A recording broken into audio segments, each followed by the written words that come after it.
What? About the utility aid. So I gotta go. Oh, you tagged him on it? I don't know that I just asked you to Yeah, sorry. send them a message. So happy to talk. We're good with you. No worries, yeah. Lady. Okay. Looks like we have somebody needs to mute.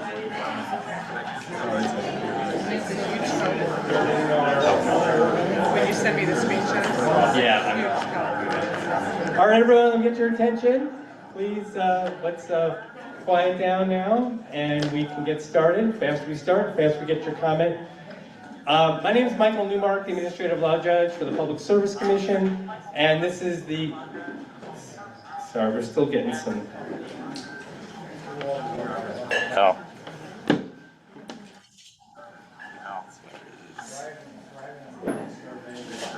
No? What's that feedback coming from? What's that feedback? Sounds like the computer. Hang on, technical problem here.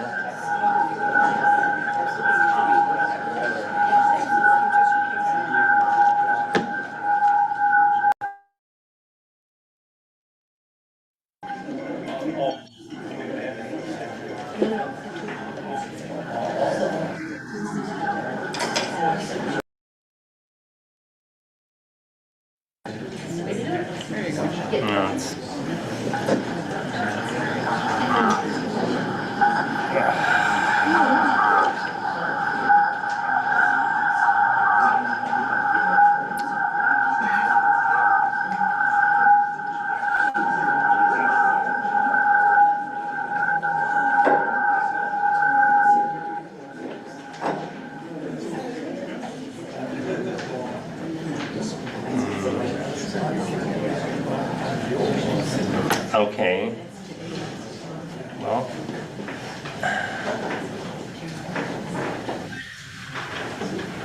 I'm not sure. So this is interesting. This has not happened to me before. So let's see. We're going to try this. I'm not sure if the Zoom people are going to be able to hear me while we do this. But okay. So some more chairs up front here. People feel free to fill in.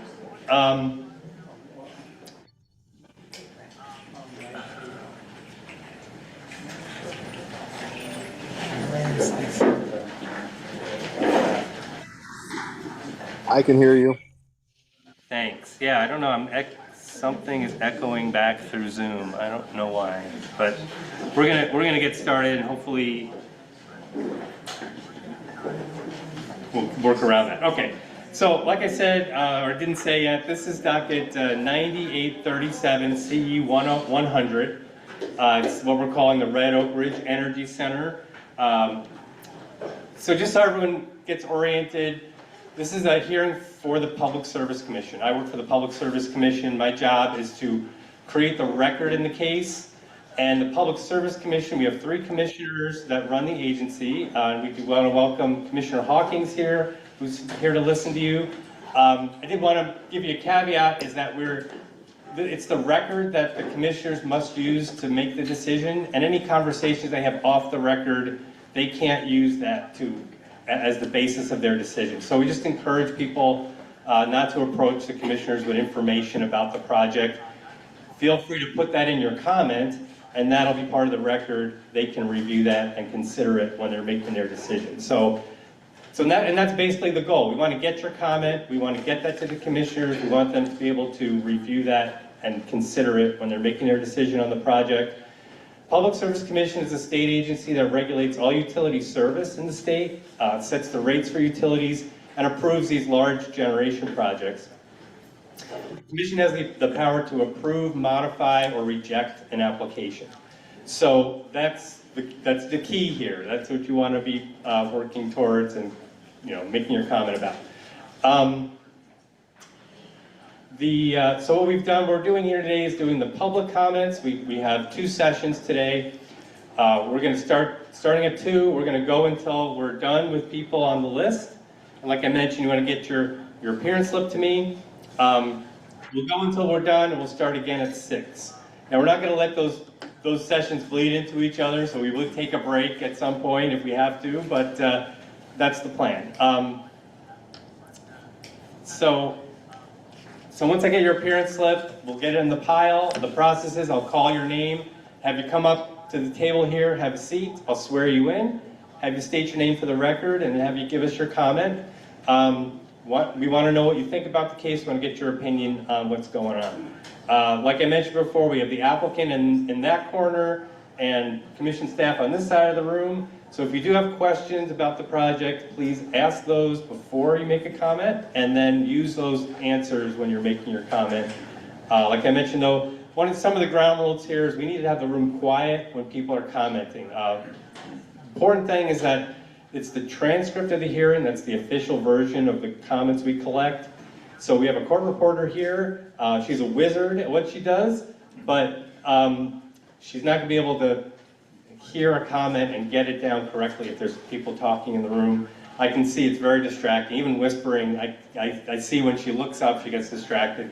Basically, it just gives the person who's making a comment, it distracts from them, it's just disrespectful for the person making a comment. So, I want to be respectful to everyone, keep everyone's comment on the record. I want to give everyone an opportunity to speak. So that's really important. Keep the room quiet when someone's speaking. Another thing is that I want to create a forum here where anyone can speak. Give us your opinion on the project. I don't care which way you want it, what your opinion is, as long as you keep it clean. But we can't have interruptions, applause, or boos. Please keep that to yourself. You guys can talk after the hearing about your reactions, your responses. But in order for us to move on, we have a lot of comments here. In order for us to get through everyone's comment, give everyone a chance, and to fairly speak, please keep your opinions about what people say to yourself. So no interruptions, no talking, no yelling, none of that stuff. Just common courtesy, but also to get moving and get all the comments in. So that's important. A couple other things.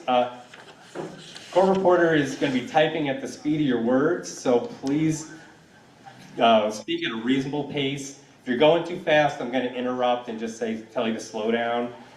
Don't be scared. We're not going to bite. I know it can be intimidating to come up here and talk, but just take your time and we'll get through it. If you're reading from a page, it's fine if you're going to do that, if you're going to read from a statement, but when people read, they tend to go much faster. So I may be slowing you down more, so make sure you consider that when you're talking. It's real important. We want to keep her, so we don't want to scare her away. So I'm going to let a few more people in Zoom in. So we are doing a Zoom hearing as well as the hearing in the room. So I want to apologize ahead of time. I got Zoom, I got live stream going, I got all this equipment. Stuff's going to pop up on my screen. I got to let people in on Zoom, make sure things are running. So even though I got you here, I may not have my eyes on you all the time and paying attention to your comment. I'm not trying to be disrespectful. I understand that can be, that's not a nice thing to do, but I got to keep the hearing going. The important thing is that your comment's being transcribed by the court reporter. That's going to go into the official record, and all the commissioners are going to see that. So a couple other things. We'll get started in just a sec. Don't forget, you have the opportunity to speak today, but if you don't feel like speaking, file that written comment.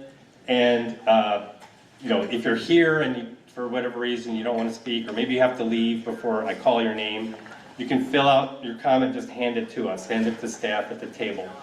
It'll be read just the same way. It'll go in the record. It'll be read the same way as if you spoke here. Also, don't forget the opportunity to file online or mail to us. All the details are here, and the deadline to get these comments in is August 3rd. So if you're mailing it to us, we have to have it at the commission by August 3rd. If you're using the comment link, as long as that link is up, you will accept those comments. So that comment will go dead at the last second of the day. So,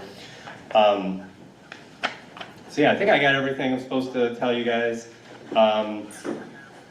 And why don't we get started with our first people here. I'm going to take 5 people first from the room and then switch to Zoom. We do have, in addition to the people here, we have 22 people on Zoom. I don't know if they all want to make a comment or not, but we'll find out. So let's call our first person here. It's Philip R. Weitzel? That's Weitzel. Weitzel, sorry about that. That's the other thing I have to say. I will probably mispronounce your name. Have a seat. And I apologize. I'm just trying to get through the list here. So, sir, let's start off. I'm going to swear you in first. So raise your right hand. Swear or affirm, tell the truth, the whole truth, nothing but the truth. I do. So state your name for the record. It's Philip R. Weitzel. And I'm just going to ask the room here, can people hear in the back? Yeah, you're good? All right, just let me know. Give me an ear or a sign if you can't hear me. Go ahead. Okay, well, good afternoon. I'm Phil Weitzel, and my wife and I live at 820 136th Avenue in Paris. And we are actually within 2 miles of the proposed power plant, probably 3 miles from the proposed data center. And the current 2 power plants that are, actually the one that's in operation, we're a couple of miles from that. And we're also 2 miles from the new rice plant that's going up in, I guess that is Paris. And as such, I guess the concern that I have, and the reason why I'm here, is I have several concerns. There's 3. The first one is we moved back here from Wichita, Kansas back in 2017. Prior to that time, before we moved to Wichita, we lived in Summers and decided basically we weren't going to move back to Summers. I retired after running a company for, actually 4 years. And essentially, we were interested in finding a rural area, and it would be more just basically rural, but yet close enough to Kenosha to give us opportunity for shopping, etc. If I had known then what I know now, I might not have bought in Paris, because Paris presented a couple of opportunities. One was it's an agrarian type community. It's rural, and it's a comfortable community. Lot sizes are 5 acre minimum. And essentially, we, bought a wooded lot, which we're very pleased with. But the first thing that happened was we now put up with a solar farm that is about a mile away. It's to the west of our property. And, when you look and step back, Paris is not what it was because of what has happened over the last 5 years. And I see the same thing going on, and there's no stopping it. It doesn't seem like people in government listen. There's no opportunity to express our concerns, and when we do, it apparently falls on deaf ears. Because when we had the initial contact when the solar farm went in, We Energies and Invenergy, or whatever they call themselves, they had an open house, and they basically said that they would build the solar farm, and they would have trees around it, and there would be a buffer land between that and the rest of the area. Well, that did not happen. All you have to do is drive through the country land. We now put up with, what, 1,500 acres of solar farm with almost 500,000 panels. And, you know, the desire and need for the power plant is directly related to the fact that the solar farm is unable to provide reliable power. So we've been led down that path, and, you know, and let's be honest, the data centers are driving the demand and thirst for energy. And since the data centers, the main ones, are located in Mount Pleasant, I don't understand why we in Paris have to suffer the blight and the problem of having another power plant go up. Why not have that be built in Mount Pleasant to support the needs? The second concern that I have is tied to the aquifer. As most people in Paris, we are on a well. Well's about 390 feet deep. And my concern is with the rice equipment, there is a demand and need for water.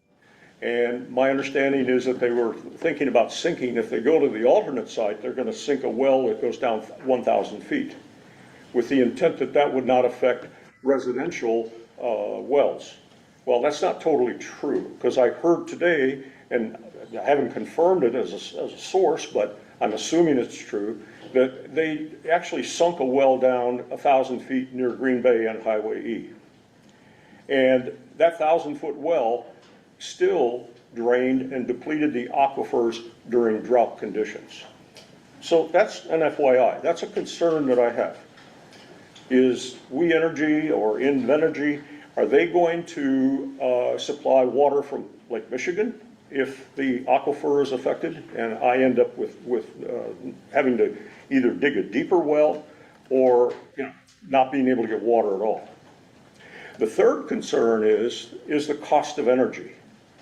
And since the energy is really being required by the large tech companies for their data centers, and I'm not necessarily anti-data center, but I think that the people that consume the power and have the need for the power should be the ones that are picking up the cost, and it should not fall on our shoulders. So those are the three areas of concern that I have. I mean, there's others, but basically those are the principal ones. Thank you for your time. All right. Thanks very much, and that's how it's done. Appreciate it. So we have Jacqueline O'Connell next. I'm just going to read a couple names here. Michael Irvin would be after Jacqueline, and then John Holloway, and that's 4. One more is Jackie Schoen. Yeah, thanks.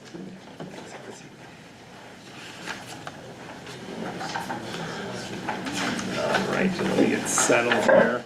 Appreciate it. All right, I'll swear you in. Raise your right hand. Do you swear or affirm, tell the truth, the whole truth, nothing but the truth? I do. Give us your name and comment, please. My name is Jacqueline O'Connell. I live at 1330 136th Avenue. Go ahead. Okay. I have standing to comment on the Red Oaks project, being that I have resided in my current home for the last 26 years, which lies within the 2 miles of the Red Oak project. I am also a master's prepared registered nurse for the past 50 years with primary clinical care emphasis on community and public health. I am acutely aware of the environmental health hazards that accompany this proposal. I oppose the Red Oak site on environmental grounds, especially the negative impact on air quality of methane emissions of gas-powered turbines. Such emissions have been shown to contribute to increases in ground-level ozone and overall air pollution. Methane particles cause or worsen breathing problems, heart disease, cancer, and strokes. The scope of this hazardous exposure is huge. Uline and Amazon alone employ 5,500 people combined. The Wisconsin Department of Transportation, as of 2024, estimates 5,000 vehicles pass the Highway S-142 highway interchange daily. On an average of 2 persons per vehicle, that results in another 10,000 individuals under threat. When you add in Quick Trip, Culver's, Mars Cheese Castle, those other businesses, you're looking at approximately 16,000 people at risk a day. Given its proximity to vehicle exhaust from highway traffic and area logistics facilities, it's likely the presence of the Red Oak facility will significantly worsen air quality for residents, area employees, and the motoring public. Water supply disruptions are also a vitally serious concern. Previous gentlemen spoke to that. Without water, our homes are uninhabitable. Residents depend on wells for potable water. How will this degree of construction affect the water table? Who will replace our sources of water? The Red Oak site is literally breaking new ground. The consequences of air, water, and soil disruptions are unknown and will not come to light for many years to come. Years of environmental impact monitoring will be needed. The alternative facility while it has been long established and long monitored, it's still not fair to pit one part of Paris against another part of Paris. It's kind of like the thing when you're putting your toddler to bed. You can go to bed with your teddy bear or with your toy train. You're still going to bed. And so please note, I am not in favor of either site. The locations is a choice between two evils. In a better world, neither site would be developed.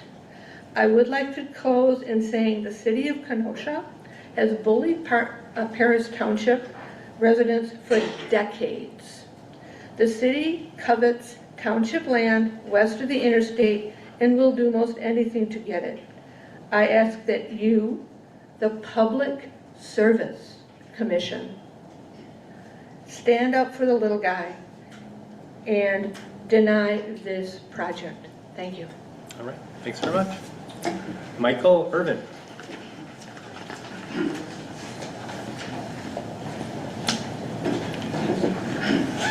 You there? Do you swear or affirm, tell the truth, the whole truth, nothing but the truth? I do. All right, give us your name and comment. Yep. My name is Michael Irvin. I'm a resident of Racine County. I'm the organizing director for the Operating Engineers Local 139. We're the Heavy Equipment Operators Union that employs lots of men and women and gives them a great career to have a sustainable career to take care of their families. I am in favor of this Red Oak Ridge Energy Project for all those reasons. When we have men and women that are out there with the economy that we have, with the inflation, it's hard enough to survive and get through things. Times are tough, right? We need good, sustaining jobs like these that turn into careers. When people talk about that our jobs are just temporary, every job's temporary. As an attorney, you start on one case and then you move to the next case. That's what we do. We start on one job and we move to the next job. It's not a temporary job, it's a permanent career. Being in the union, and my father that was in the union, I was raised on these good benefits and wages that I want to give to my family that I do have. And that's why we're here. We want to work on these jobs so we can have that for our families. Everybody deserves a good sustaining living. They deserve good benefits and a retirement that they can have to be guaranteed. In reference to the concerns with water and air quality and stuff like that, we got to make sure that there are things in place and regulations to make sure that is good. I do have a son and daughter in the Sturtevant, Wisconsin area, and I am concerned about them and the environment in the future. As long as all these regulations are in place and we follow all the proper rules, we'll do such that. I have had the ability to work closely with some higher officials at the Microsoft job, and in reference to the water and some of the other concerns, they're going above and beyond. One case in point, because I live a mile and a half from that Microsoft facility in Mount Pleasant, there was a noise ordinance problem. They had some problems with the fans that were out of tune. They got it and nipped it in the butt right away and adjusted them, and now they're going to continue just to make sure there's no more problems. They're going to build higher sound walls to do so. So I hope that these entities are doing the same thing like Microsoft is doing and is listening to their neighbors. Microsoft has had open houses where the community could come in and talk and find out what is going on. This is what we're doing with the water. We're not taking all your water. It's a closed loop system. This is how we're going to do things. We're going to monitor the air pollution and all that stuff. So those are the things why I think it'll be okay to do that. And again, I do obviously support this job, and I do understand the environmental concerns, as I do have children myself. Thank you. All right, thanks for your comment. John Holloway.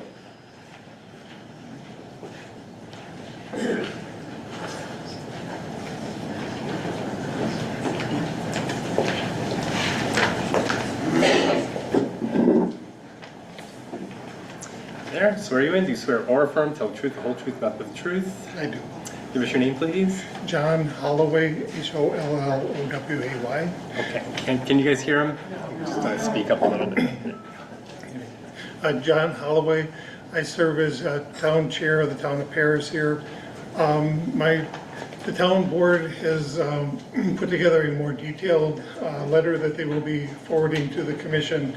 But the town residents have been attending our town meetings, asking that the town board help raise the profile of their concerns, and they ask that at least a member of the town board appear today just to give some additional highlight to their concerns. So just real briefly, because there are more detail in our letter, but they want to make sure that they are being heard and that excuse me, that what they're saying, it carries an impact.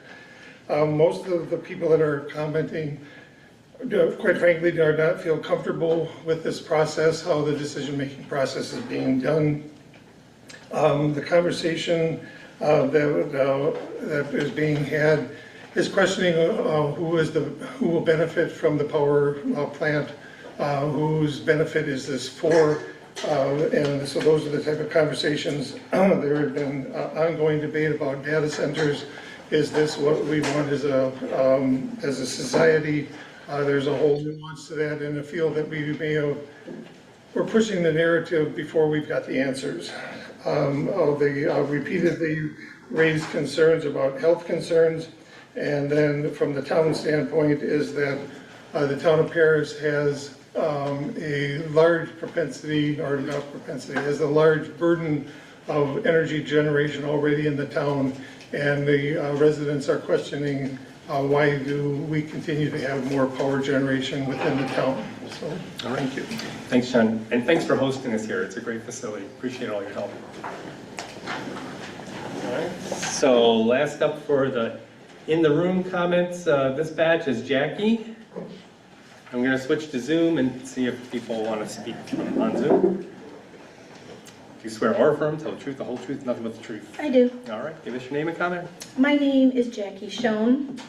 I've been a resident of the town of Paris for 20 years, and I'm here to say today clearly that I, myself, and all the residents I've spoken to that are my neighbors on Highway NN are against the construction of a hyperscale data center and a mega gas plant proposed within our county. It's my sincerest hope, this is my greatest wish, is that everyone making this decision has done their research, because the facts are frightening.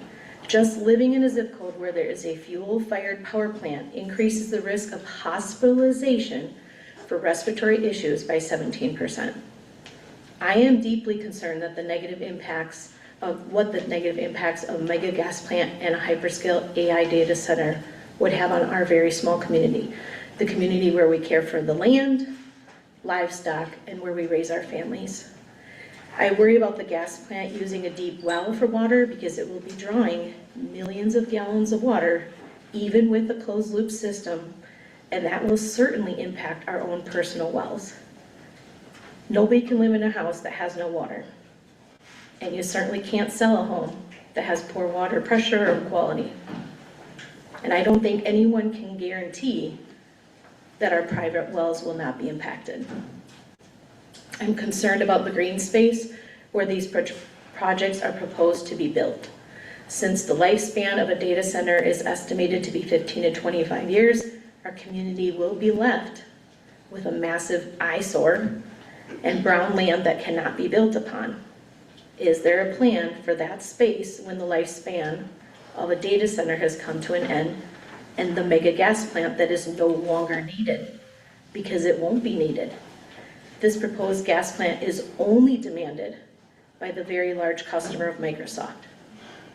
CleanWisconsin.org calculates that 1 gigawatt of data center demand for energy is equal to the power demand of 1.1 million Wisconsin homes. I'm certain some people here today will say that this project brings jobs.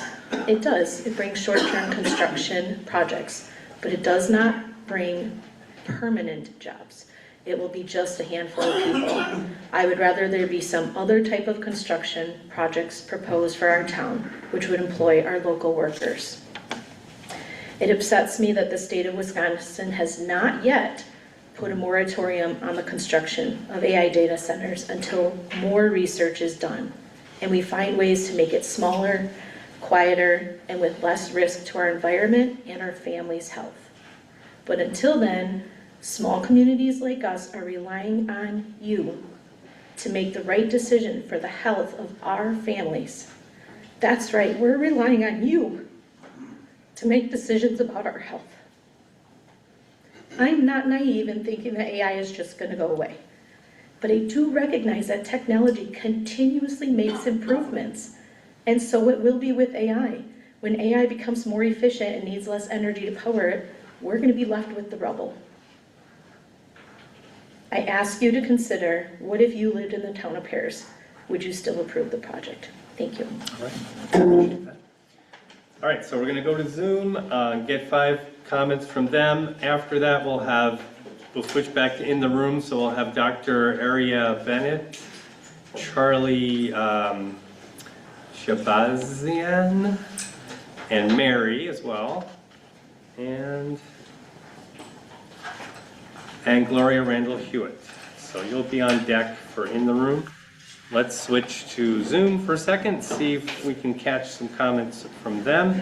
And you'll be able to see them on this screen. Apologies, I don't have a bigger display here, but try to make some kind of accommodation here. So, okay, let's go off the record. So Chris, I see you there. I'm going to be taking people down the list in alphabetical order. So if you can hold off, and if you could turn your screen off for now, I would appreciate that. So let's take Adama Youssef next, first from Zoom. Why don't we go ahead with you? And just stating your name alphabetically. So Jed, I'm gonna have you hold on. If you could turn your camera off and just give Youssef a chance here. And I'm just gonna make sure we can spotlight you for everyone. Excellent, okay, got you there. All right, so I'm gonna swear you in, raise your right hand. There you go. Do you swear or affirm to tell the truth, the whole truth, and nothing but the truth? I do.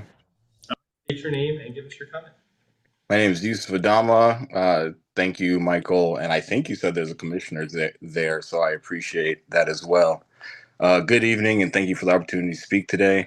My name is Yusuf, and I respectfully urge the commission to deny the Red Oak Ridge gas plant proposal. It's about much more than one power plant. It represents a decision about who bears the cost and consequences of Wisconsin's economic growth. Red Oak Ridge is being proposed to help meet the enormous energy demands of hyperscale data centers. Explicitly, if private companies require new infrastructure to support their operations, they should bear the full cost and responsibility for that infrastructure, not Wisconsin families, rural communities, or future generations. Earlier this year, during the very large customer rate proceedings, the Commission recognized an important principle. Existing customers should not subsidize the infrastructure required for massive new energy users. I want to thank you for taking that step, and I respectfully ask for you to continue honoring that commitment. Because Wisconsin ratepayers should not pay through higher utility bills, but they also shouldn't pay through dirtier air, greater water use, resource management, declining public health, medical bills, or anything that would cost them more money in the long run in a very tangible way, but also cost them the ability to live comfortably. The impacts of this proposal extend far beyond economics. According to some studies, this project could contribute to approximately 91 premature deaths and more than $1 billion in health damages over its lifetime. These costs are not reflected on monthly utility bills, but they are paid each day by families through heightened asthma cases, heart disease, emergency room visits, missed work, missed school, and increased healthcare costs. Again, this is very tangible. This is not like an abstract notion. We know that infrastructure like this directly impacts health. It's been said by union concerned scientists, World Health Center, basically every climate scientist agrees on this. Red Oak Ridge would also consume hundreds of thousands of gallons of water each day. Water is one of Wisconsin's most valuable natural resources, and it should not be treated as an unlimited input for projects whose benefit largely accrue elsewhere. We keep seeing this pattern of these large industry movements that end up extracting value, extracting wealth, extracting life from communities, and then are just used to enrich certain people. It'd be one thing if this community desperately needed, more energy, then I would still suggest that we use something more clean. But we know that a lot of this power is going straight to a data center. And the question is, do we need to keep building things like this? But the company argues this project is necessary for reliability And reliability is important, but it shouldn't be an automatic justification for locking Wisconsin into decades of additional fossil fuel infrastructure, especially as we see that that same fossil fuel infrastructure is maintained with a process that's extremely volatile. We talk about reliability for solar and wind if the sun isn't shining or the wind isn't blowing, but we don't talk about all the different ways that fossil fuel infrastructure can blow up or leak or require maintenance or put pressure on local fire departments and need more servicing in those ways. A truly diverse energy portfolio. And then there's a war right now that's really showing. I completely almost forgot about that. There's a whole war showing just how volatile the demands, placing our energy demands in methane gas is just not a smart decision. And a truly diverse energy portfolio requires accelerating clean energy, not continuing to rely on fossil fuels, with renewables still time and time again becoming cheaper and cheaper and cheaper until it's just not going to make sense to not be using those. So the commission has an opportunity to send a clear message that Wisconsin welcomes innovation and economic development, but not at any cost. Our community should not become sacrifice zones for infrastructure built to serve private industrial demand.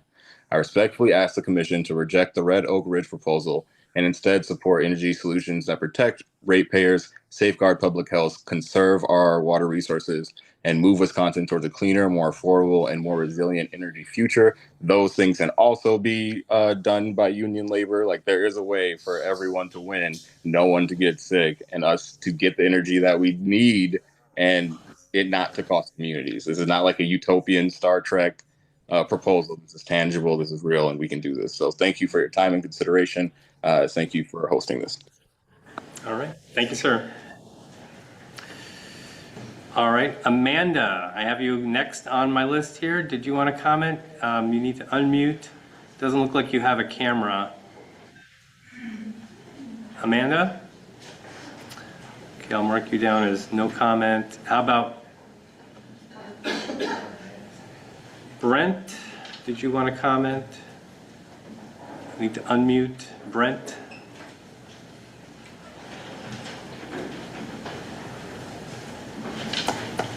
Okay, Brooke Christensen. Would you like to comment? You need to unmute, turn on your camera. Brooke? No?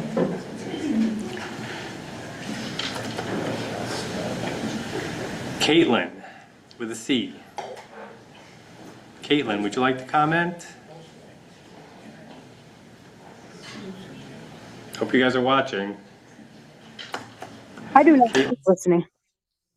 Caitlin, oh great, there you are. Excellent. So can you turn your camera on? I'm just listening, by the way. I'm just listening to the comments first, having to read it later on. Yes. Okay, I'm sorry, I didn't hear you correctly. All right, no problem.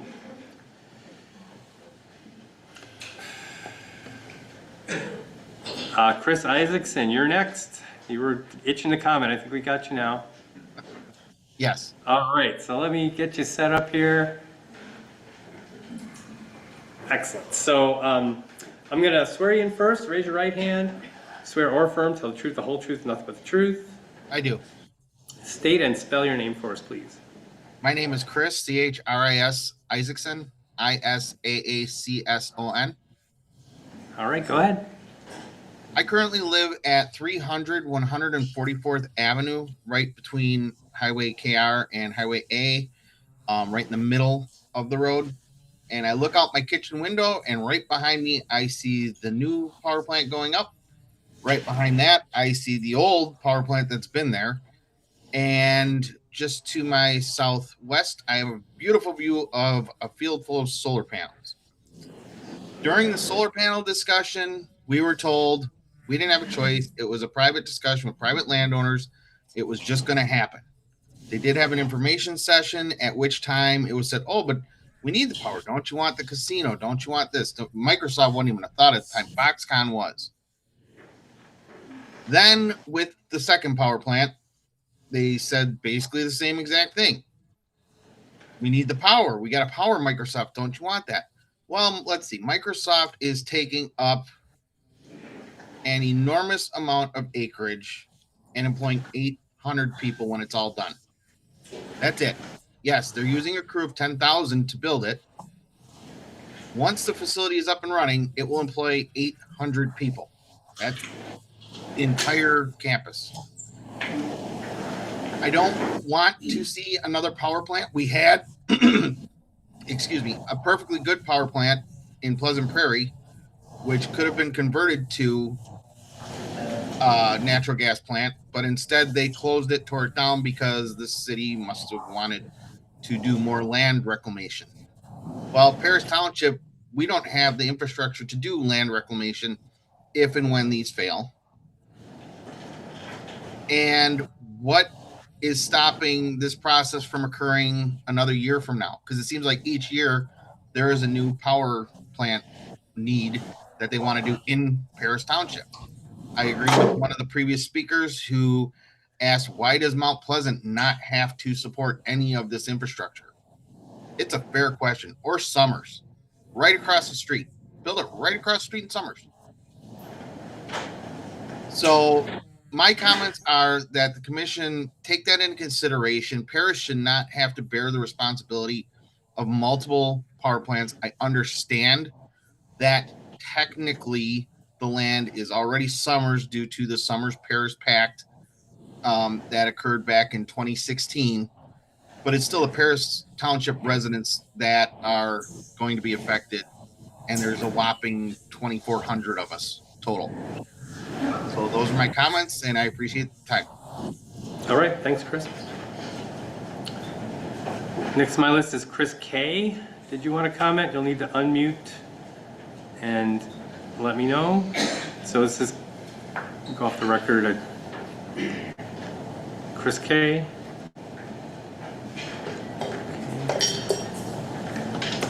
It's only 2 so far, right? Concerned citizens. I hope there's no more than one of you give us a comment from that connection, but feel free to unmute. Let me know if you want to comment.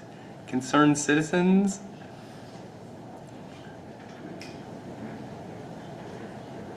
All right, I know Don's gonna have a comment, so we'll do him next. Don, oh wait, concerned citizens are, oh, there's Don. Okay, you beat me to it. All right, Don, you're next. I know you'll comment, so we'll get you ready. Excellent. All right, let me swear you in. Raise your right hand. You swear or affirm, tell the truth, the whole truth, and nothing but the truth. Absolutely. All right, state and spell your name. My name is Don Ferber. That's DONFERBER. And I appreciate this opportunity to testify. This is an important part of any democracy to have people have a voice. I wish we had sometimes a little bit more of a voice in what's happening here than sometimes we're in terms of the decisions, how they come out. But in this case, with the proposal here for the Red Oak Ridge Power Plant, my comments are actually going to be similar to the Foundry Ridge Power Plant, except this one is nearly 4 times larger, so 4 times more expensive and harmful. And that's not to say I'm opposed to people having good jobs, like Yusuf said earlier. You know, let's have good jobs that provide more benefit for the people without the harms. What I'm concerned about here is, first of all, the process here where you have a third-party building power plant that's then going to be sold to We Energies. It sort of seems like an end run to the process without having all the scrutiny that We Energies would have to go through. Gas power plants are problematic, especially in this day and age. You build a power plant, it's usually meant to last 40, 50 years. With climate change, we need to be getting off these power plants far faster, not building new ones, but closing old ones, closing coal plants that we still have running. As we saw recently with the wildfire smoke, we can't afford more climate-causing gases to be spewed into the atmosphere. And yet, that's what this proposal is.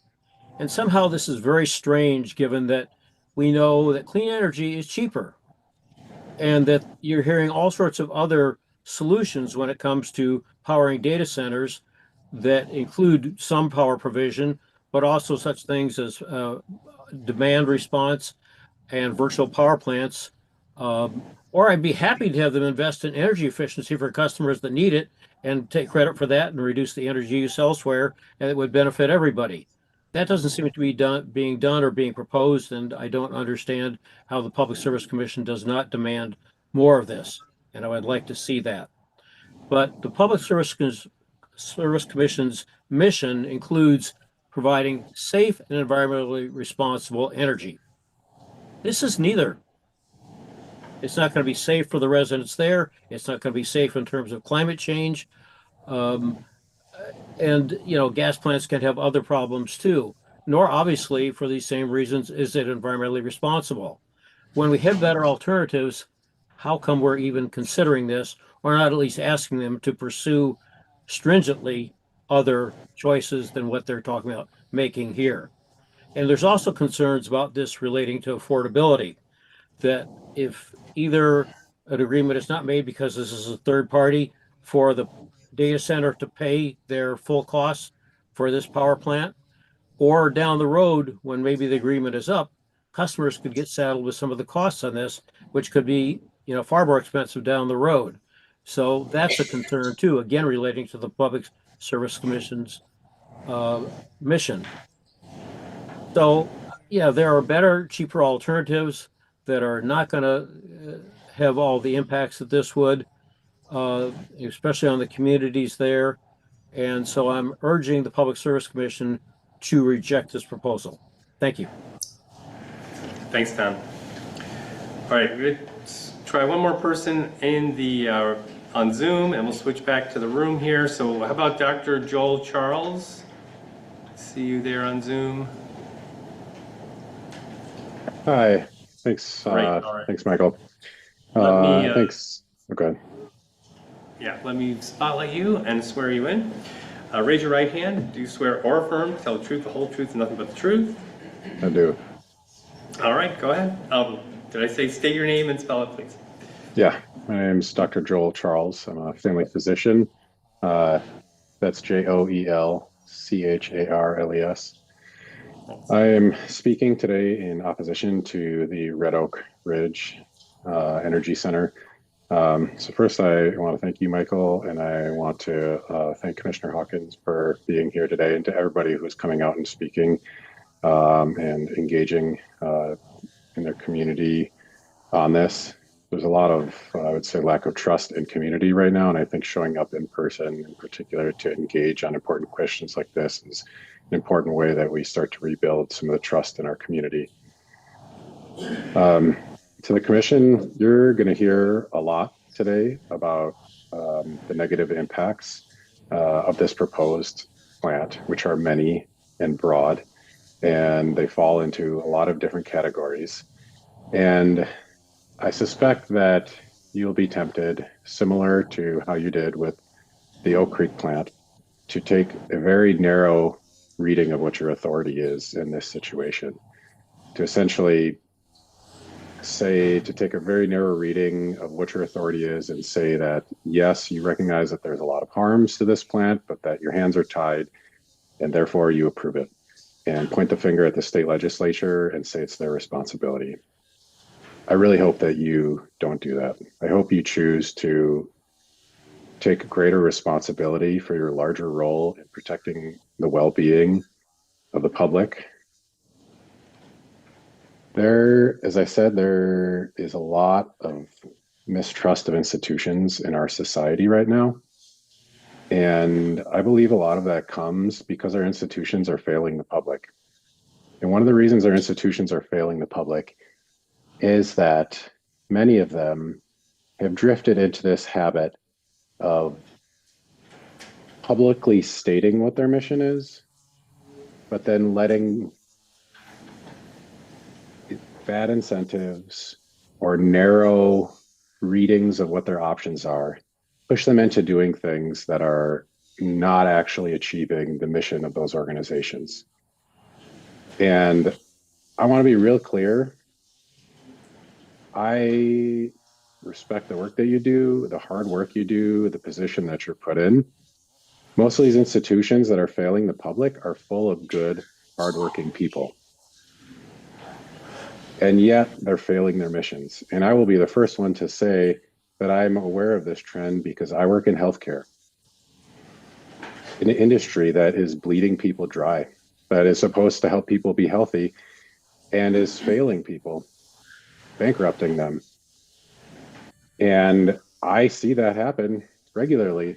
Good people, hardworking, who want to protect their communities, who feel like they have to make certain choices because they think that there are narrow options for what they can do.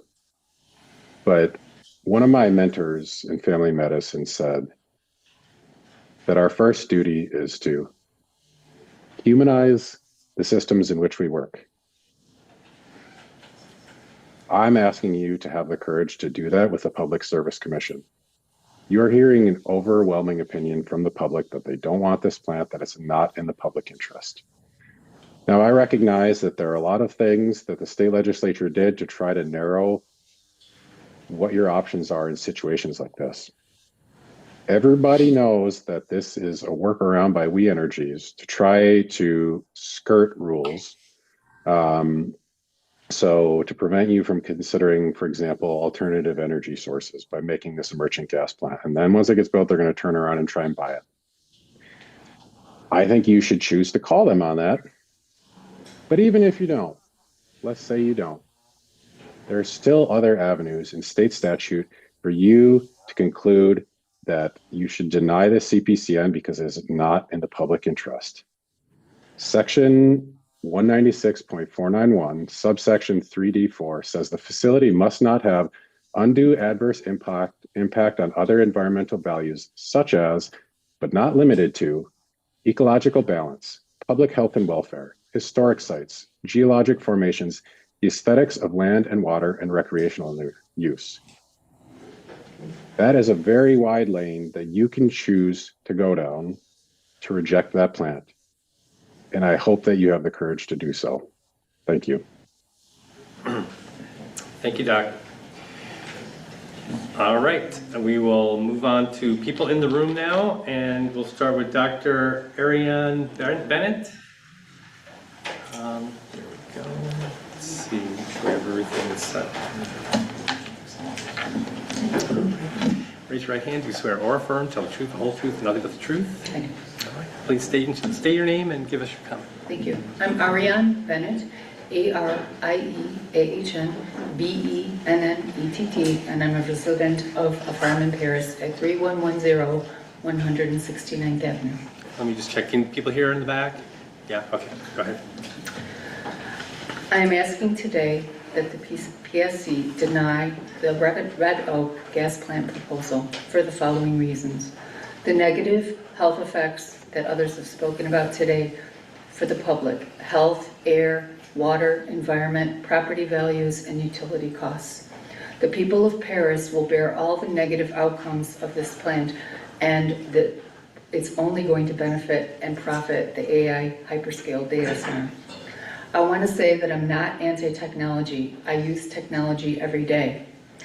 I'm not anti-union and I'm not anti-progress. In fact, technology is what allowed me in 2020 during the COVID lockdown to be able to move so that I could work remotely and move to the town of Paris. As a single parent, I moved my kids here to have a better life, get away from the city, violence and pollution, and move to a small town for my children and my future grandchildren. I chose Paris very specifically for a reason, because I had heard of Paris's commitment to a rural way of life. But as I've lived here, I have started to believe that maybe this is a lie. Maybe we are holding out building and infrastructure for bigger money that comes from industry. I have to ask myself, why Wisconsin? Is it because we have environmental loopholes? Is it because of our Great Lakes? I think it's because we're Midwest nice. Is it because we're naive country people who believe what we hear from slick consultants that tell us that we need AI hyperscale data centers?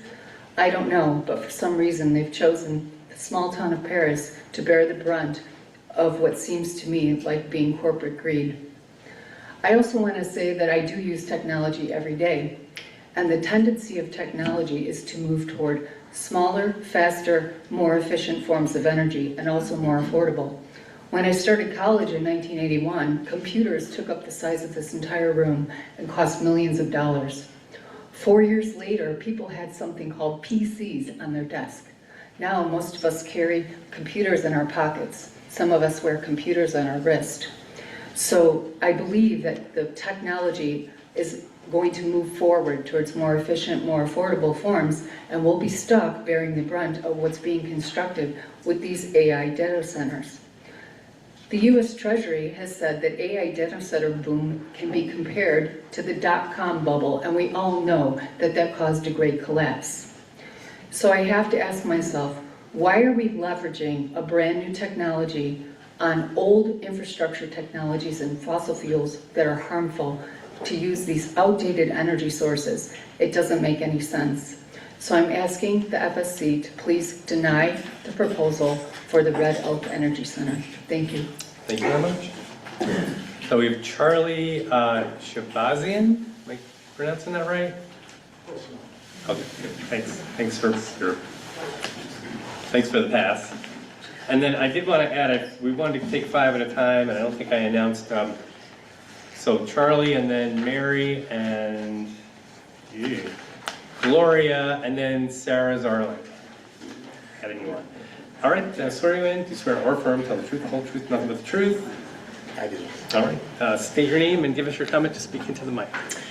My name is Charlie Shabazian, Shahbazian. I have lived in Paris Township for the last 40 years on 136th Avenue.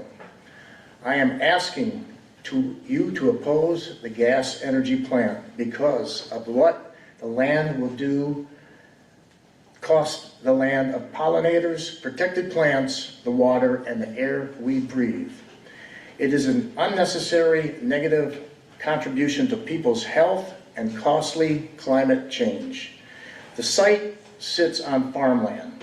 The soil, the field edges, and the remaining prairie strips around here are for the habitat for the bees, the monarchs, moths, and countless smaller pollinators most of us never notice. But our crops and gardens depend on the health of our environment. Once you pour concrete and run turbines, this habitat doesn't come back.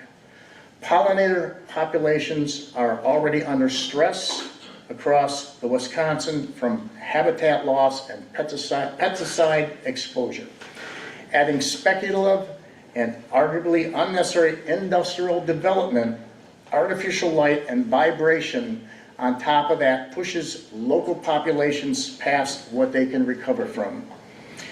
This facility is proposed to burn natural gas continuously to generate power, and it's expected to release hundreds of thousands of tons of carbon dioxide every year, along with nitrogen oxides and particulate matter. These pollutants don't stay inside a fence line. They drift in our fields, settle on our plants, and get breathed in by our kids and neighbors. Nitrogen oxide emissions is particularly known to damage plant tissue and react in the atmosphere to form ozone, which stunts crop growth and reduced yields.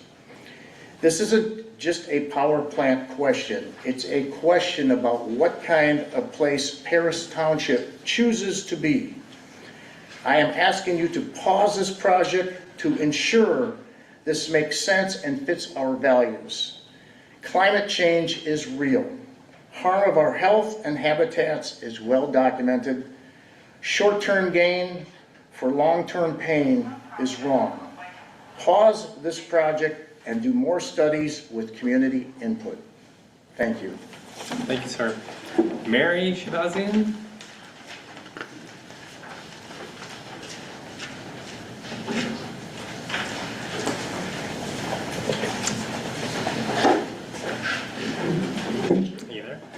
Do you swear or affirm, tell the truth, the whole truth, and nothing but the truth? I do. All right, name and comment. Mary Shabazian, Shahbazian. I appreciate the opportunity to be heard. And I live at 136th Avenue, approximately a half mile south of the proposed location for the Microsoft Data Center and the supporting Red Oak Ridge Energy Center gas plant. While I am far from an expert, I am a very concerned citizen, and I'm asking the Commission to pause its decision and require further independent study of the demand trends before approving a project of this scale. This is one of the largest gas plants ever proposed in the state, and it's a speculative bet on regional demand, not a contracted commitment. Unlike regulated utilities such as We Energies, Invenergy is a privately held independent power producer that typically develops projects and sells power into wholesale markets rather than recovering costs directly from captive ratepayers. This means Invenergy bears its own investment risk if this bet doesn't pay off. But it also means this commission should ask a harder question before approving it. Is the demand behind this project real and contracted, or is it speculative? The project's own developer has described Red Oak Ridge publicly as a peaker facility to support Wisconsin's homes and businesses amid unprecedented electricity demand and growth. General regional growth, not a plant built against a signed agreement with any specific data center or AI customer. Although anticipation of the data center is mentioned numerous times in its proposal, and the developer has cited growing demand from data centers and AI facilities in southeastern Wisconsin as a driver for the project, even without a named contracted customer behind it. If the commission approves up to 1,200 megawatts of new gas generation on a general growth forecast, and that forecast doesn't hold up, this community is left with a massive fossil fuel facility on former farmland that never had a real guaranteed customer behind it. Financial analysts are increasingly skeptical that AI-driven demand justifies build-outs at this scale. Morgan Stanley projects $250 to $300 billion in new debt issuance from hyperscale tech companies in 2026 alone, even though the AI industry has yet to demonstrate sustained profitability. Analysts at Man Group have warned that power infrastructure built for 2024-2025 demand levels risk becoming stranded assets by 2027-2028, in part because newer AI hardware is likely to need far less power per query. Other analysts have compared the current build-out directly to the late 1990s telecom bubble. Massive debt-financed infrastructure built on exponential growth assumptions, first-mover overbuilding with technological uncertainty about which systems would actually prevail. At over 12,000 megawatts, Red Oak Ridge would be roughly 10 times larger than the We Energies Paris Rice plant already built a few miles away. A huge escalation in scale built on a demand curve that serious financial analysts now openly doubt. The local costs are already documented and they're permanent. The project's final environmental impact statement is now available for review, and residents have raised direct concerns about what this means for daily life here. As one Paris resident put at an earlier hearing, this project feels like it exists entirely for data centers, not for the people who will breathe the plant's emissions. As I noted, neighbors have also voiced concerns that many in the community didn't know about the project until it was already far along in the approval process. A plant this size, sited on rural land in Paris Township, represents a permanent conversion of farmland and rural character in exchange for a forecast that may not hold up. I'm asking the Commission to do three things. Delay final action until an independent review of AI data center demand durability, not just the applicant's general growth projections, is conducted and shared publicly. Require the applicant to disclose whether any binding signed capacity commitments exist from data center or other large customers, rather than approving a plant of this scale on general demand forecasts alone. and hold additional public working sessions beyond the standard comment period so residents can review this evidence directly with commission staff before a final decision is made. This community isn't opposed to reliable energy. We're asking the commission not to approve one of the largest gas plants in state history on a speculative demand forecast that serious financial analysts increasingly doubt, without so much as a named contracted customer behind it, especially given the noted serious concerns regarding the actual need for and long-term wisdom of a Microsoft data center in our community. Please pause the decision and get the underlying numbers and forecast data right before committing our land, our air, our energy resources and costs to it for decades to come. Short-term front-end profits and jobs for a few isn't worth costly long-term negative consequences for many. Thank you. Thanks very much. Gloria, we got you next. There you are in 3D. That's right. Okay, raise your right hand. Do you swear or affirm to tell the truth, the whole truth, nothing but the truth? I do.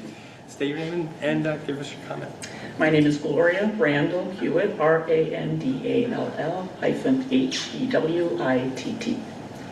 Thank you for the opportunity to comment on the application by Invenergy to build a natural gas electricity plant here in Paris. Let me slow down a little bit while you're reading. Okay. I am speaking today to ask the Commission to deny this application. We have been hearing that the reason Invenergy wants to build this gas plant, as well as the one in Darien, Foundry Ridge, is to meet anticipated increased electricity needs by data centers in our area. We also know that We Energies wants to purchase both these plants, and there are already dockets for this purchase. The question of whether either of these plants are needed is therefore dependent on what the real growth of data centers will be in southeast Wisconsin. At this point, we don't have confidence in anything related to the growth of AI or data centers, only projections and speculation about the growth of the industry, the amount of electricity that may be needed, and what is the best way to power them. In addition, many Wisconsinites are pushing back against the data center boom in Wisconsin, questioning whether our communities want multi-billion-dollar corporations building huge campuses, using our water, potentially driving up electricity costs and land prices, and even if this AI boom may actually be part of the boom-bust pattern we've seen with technology over the last decades, especially in light of robust AI systems being developed by Chinese companies and being offered free of charge. Too much is unknown at this point for us to be building new gas-fired electricity plants to provide electricity for data centers that may never be built, while our homes and appliances are becoming more efficient, so require less electricity, at the same time as alternative renewable energy methods are becoming more efficient, less expensive, and better for our environment. I live in Racine, and we do have some data about the Microsoft AI data center in Racine County, reportedly the world's most powerful supercomputer according to Microsoft's Brad Smith. At a recent community event presented by Microsoft that I attended, they reported that they have a power purchase agreement for a 250 megawatt solar project in Portage County, which should be completed in 2027. And a new agreement with We Energies to bring 1.2 gigawatts of carbon-free energy in Wisconsin, including solar and battery storage, expected to come online in December 2028. At that meeting, Microsoft said these solar and battery projects will be to supply power for their campus in Mount Pleasant. So that's 1.5 gigawatt of solar and battery storage projects to support Microsoft to be completed in 2028.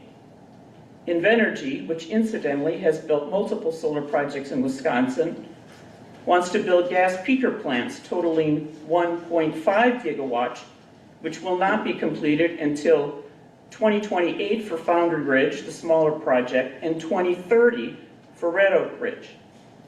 The PSC recently ruled that very large customers such as data centers like Microsoft must pay for their own energy infrastructure without shifting costs to normal ratepayers. That's a decision as a ratepayer I want to thank you for. So, if Microsoft has agreements for solar power totaling 1.5 gigawatts, which I'm assuming would be included in their very large customer rate, who would then be paying for these gas plants that Invenergy wants to build and then sell to We Energies? Costs will probably be in the billions of dollars given recent estimates for Oak Creek and the rice plant in Paris, and have an expected life of 30 years. Since Invenergy isn't a utility, they don't have to include in their application any information about the cost of their plant, the need for the plant, or what alternatives were considered. Since it's clear that We Energies wants to buy both plants, all of those questions are as relevant as they would be if it was We Energies who wanted permission to build these plants. It's not in the best interests of Wisconsinites for Invenergy to be exempt from having to explain all this to the PSC and to us. The negative health and environmental impacts of gas-burning power plants are well known and will be described by various people here today who are much more qualified than I am to describe them. I am questioning why we would approve the building of 1.5 gigawatts of gas-powered electricity plants, Foundry Ridge plus Red Oak Ridge, supposedly for backup power that will run only 20% of the time, and supposedly for data centers, when there are already solar projects being planned for the purpose of powering the data center that has already been built. Solar is safer for people and the environment, less expensive, and helps to protect us from the whims of rising fuel prices and their impact on our electricity rates. And they can be built more quickly, so can be more responsive if any true demand develops. We will have people today who will testify about jobs related to building the power plants, but there are also jobs created in other building endeavors, including solar farms. Invenergy estimates 8 employees to run the plant at Red Oak Ridge after it's built. People talk about economic development stimulated by building a power plant. The same is true of other building projects, solar and wind. Recent air quality alerts and dangerous heat indexes are reminders that we must take climate change seriously and take steps wherever we can to not make the situation worse, like not approving building additional gas-powered electricity plants that we may not even need. Wisconsinites rely on the PSC to protect our best interests. The PSC's mission is to ensure safe, reliable, affordable, and environmentally responsible utility services, and to consider and balance diverse perspectives and endeavor to protect the environment, public interest, public health, and welfare. I'm asking for the PSC to protect us from the dangers of this gas plant and the inevitable charges that We Energies will, at some point in the future, want to pass along to all of us by denying this plant. Thank you. Thank you, Luria. All right, one more person for the room. We'll switch to Zoom after that. So Sarah, go. How are you doing? Have a seat. So are you in? Do you swear or affirm, tell the truth, the whole truth, and nothing but the truth? I do. All right. Say your name and give us your comment. Okay, my name's Sarah with an H, and Zarling, Z as in zebra, rhymes with darling. Thank you, Judge and Commissioner, for being here at this in-person hearing, allowing everybody to come out and have the chance to speak today. My name is Sarah Zarling, and I've been a community organizer and social and environmental justice advocate for the past 11 years.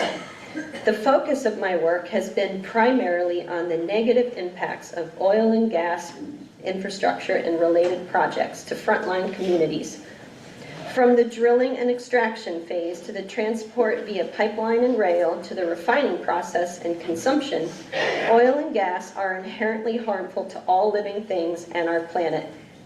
You have probably heard the term greenhouse gas, but I want to explain a bit more what that means. We all know if we close ourselves in a garage with a running car, we will eventually die from carbon monoxide and other poisoning from the harmful emissions. It's the same thing with our planet.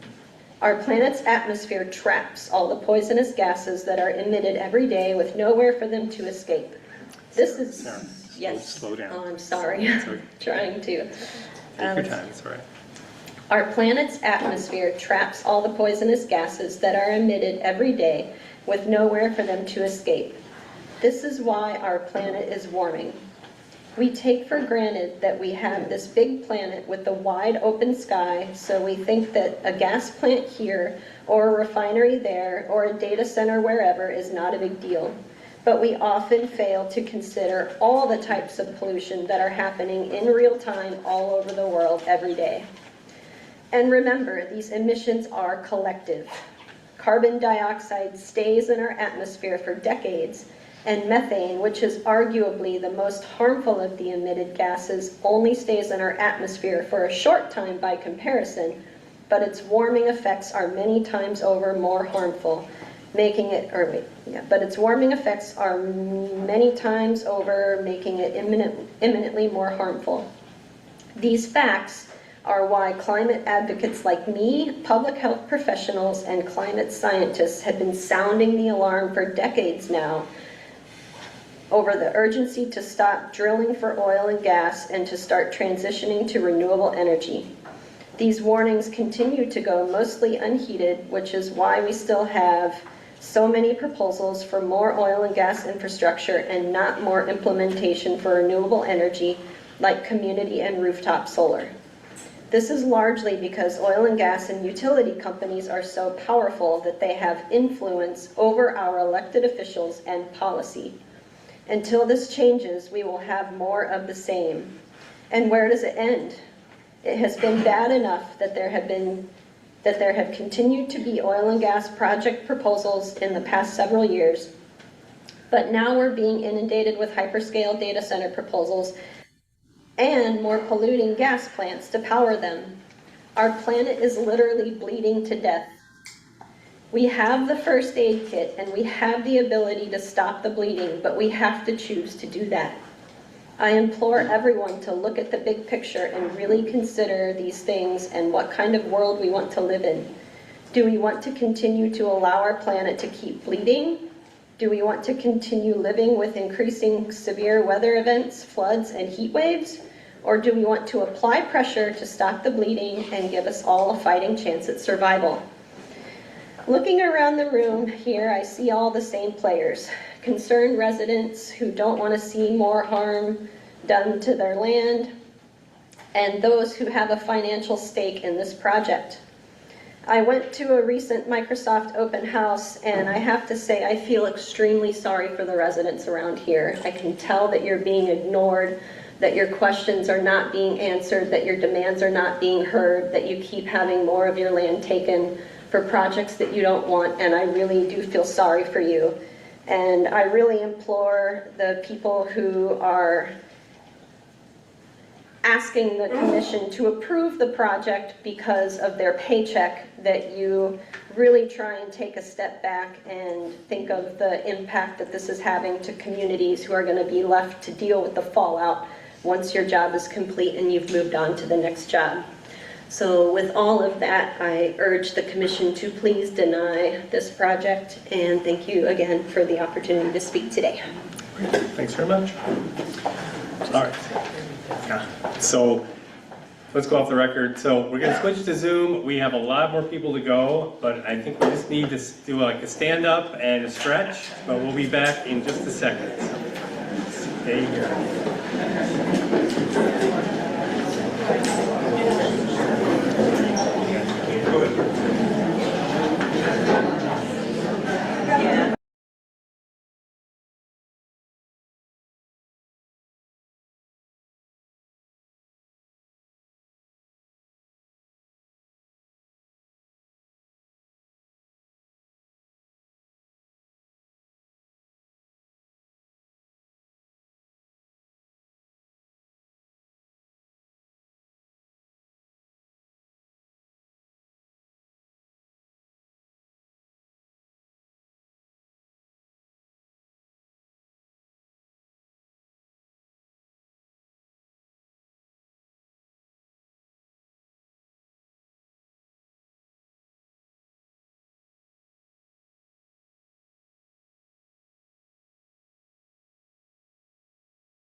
You're on Zoom mute.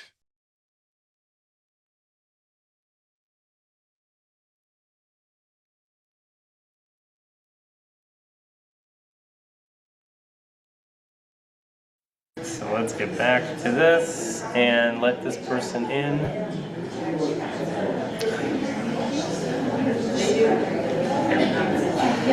All right, so I want to, before we get started again, some tips here. I know some people have moved themselves from this session to the 6 p.m. So if you for whatever it looks like you're all here now, but whatever. So you do have that option to speak at 6 p.m. For whatever reason, if you wanted to speak but don't get a chance, there's still an option to file a written comment, either doing that right here in the room, handing it back, or mailing it to us, or using the link. So those are options in case you can't stay, but I think we got it sorted out for a lot of people here. I'm going to start with Zoom, and like I said, if there's conversations in the room, please take those outside so we can get everyone's comment recorded correctly. So give everyone the courtesy of a quiet room while we take our next comment, okay? All right, so I think I have Zoom going okay. So we have going to start off with the next people on our list. So Frances Carolyn Funk, F-O-N-K, are you available? Frances?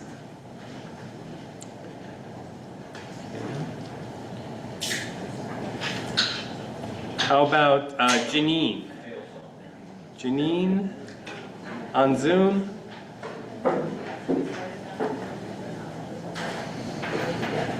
So you'll need to unmute to let me know that you'd like to speak. Keep going down the list. Jed Downs, D-O-W-N-S. Oh, someone's here. Jed, there you go. Excellent. Let me spotlight you, make sure. Just let me test out your audio. Just give me a shout. Shout. All right, excellent. Perfect. All right, so I'm going to swear you in first. Raise your right hand. Do you swear or affirm, tell the truth, the whole truth, nothing but the truth? I do. State and spell your name, please. I go by Jed Downs, J-E-D, D-O-W-N-S. My legal name is John. Okay, that's fine. So go ahead with your comment. Okay, people in power, especially those in economic power, don't seem to acknowledge the tragedy of the commons that is air pollution. The solution to pollution is dilution is an old industrial hygiene aphorism, but one region can only handle so much pollution before dilution becomes incapable of providing healthy air. The town of Paris is becoming a sacrifice zone. There will already be 2 gas plants within the town, given the peaker plant approved earlier this year, and now a 3rd is proposed. The southeast corner of Wisconsin may seem to be a good place to concentrate fossil fuel pollution, as much of the particulates, nitrogen oxides, sulfur dioxide, and ozone will be swept away by prevailing winds from our state into Illinois, Michigan, and Indiana, as if residents in those states don't matter. Everyone listening has been impacted by the acute air quality concerns last week associated with the ongoing fires in northeastern Minnesota and Canada. The air quality index has been high enough to be dangerous for everyone, but the hazards of particulates exist with chronic exposures as well, and they include persistent asthma, increased risk of heart attacks and strokes. Actually, worldwide, about 20% of heart attacks and strokes are felt to be due to air pollution. Precipitation of irregular heartbeats, decreased lung function, decreased lung development in children, and increased risk of acute pulmonary infections. When particulates eventually settle out of the air, they can contribute to acid rain, impact nutrient balance in waterways and coastal waters, deplete nutrients in soil, and damage crops. Understanding attribution science and statistics is beyond my residual math capabilities. The University of Wisconsin has determined that this gas plant, if built, will cost Wisconsinites about $1.09 billion in healthcare costs and damages, as well as cause 91 premature deaths.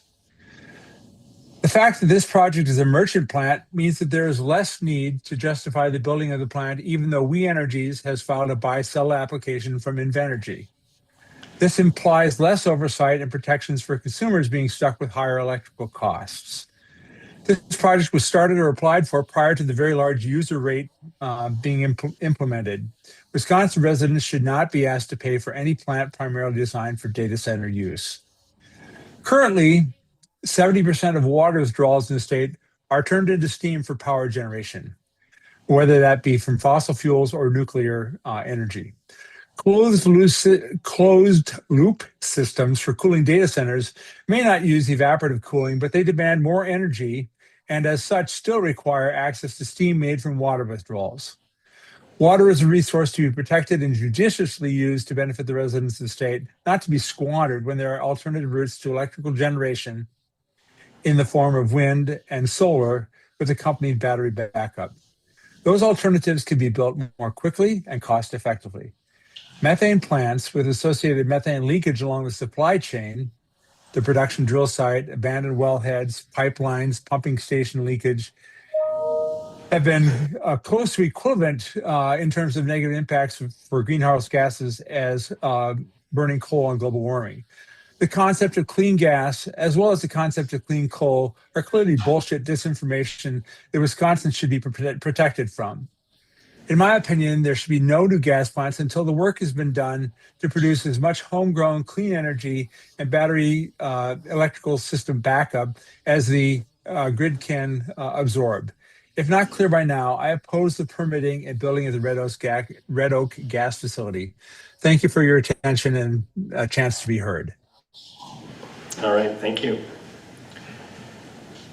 Moving on. Justine K. Justine and then the letter K. Please unmute if you want to comment. And how about Kelly Wilson? Kelly, would you like to comment?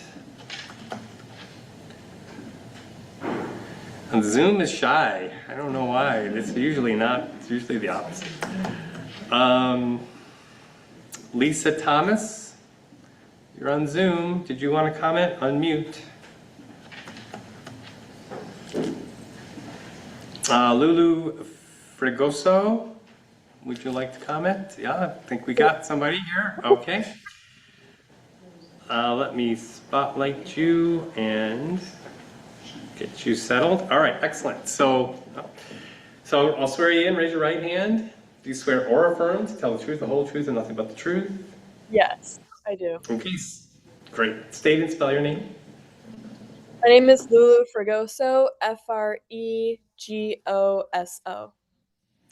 Go ahead. Hello, and thank you for the opportunity to speak today. My name is Lulu Fregoso, and I'm the Sustainability Coordinator with Wisconsin Eco-Latinos. And in my role, I've had the privilege of working with Wisconsin communities that care deeply about the health of their families, their neighborhoods, and the environment that we all collectively share. Just let me interrupt a second. Please slow down when you're talking. Okay. Sorry. Okay. That's okay. Take your time, don't worry. Those conversations and experiences remind me that clean air, clean water, and affordable utility bills aren't just abstract issues, but they affect people's everyday lives. And this is why I urge the Commission to reject the Red Oak Ridge gas plant. The increased air pollution, significant water use, health impacts associated with this project are not in the best interest of Wisconsin communities. These environmental burdens also fall disproportionately on marginalized communities that already face significant health and environmental inequities. I'm also concerned that Wisconsin residents could end up paying for infrastructure built to support the growing demand from data centers. Our communities deserve transparency, accountability, and investments in a healthier, more sustainable future, not more pollution and higher utility costs. As advocates for communities, Wisconsin Eco-Latinos asks the Commission to put the health and well-being of Wisconsinites, as well as the future of our state's environment, first by denying this project. Thank you. All right, thanks very much. Okay, so that was Lulu. How about Margaret Rice? Oh, scared Margaret away. Sorry. Steve Janiak, Janiak, Janiak. Steve, I keep saying Steven. Steve, would you like to comment? Okay. Stephen Gurry, I think No is. comment. Yeah, you're connected with Red Oak, okay, and let me just get ahead of myself here. Your Honor, this is Margaret Rice. I also have no comment. I'm just observing. Okay, great, thanks.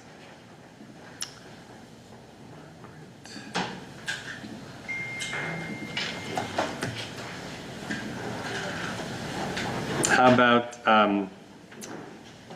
Viab? I'm just going to spell this. Sorry, I'm bad at pronunciation here. Vaibhav, first name, and then Parekh is the second name. New Project Media. Does that person wish to speak?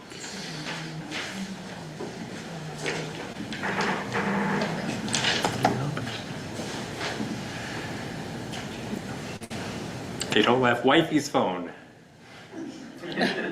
I'm assuming that's not a name. That's just a title. Wifey's phone. Would you like to comment? No comment.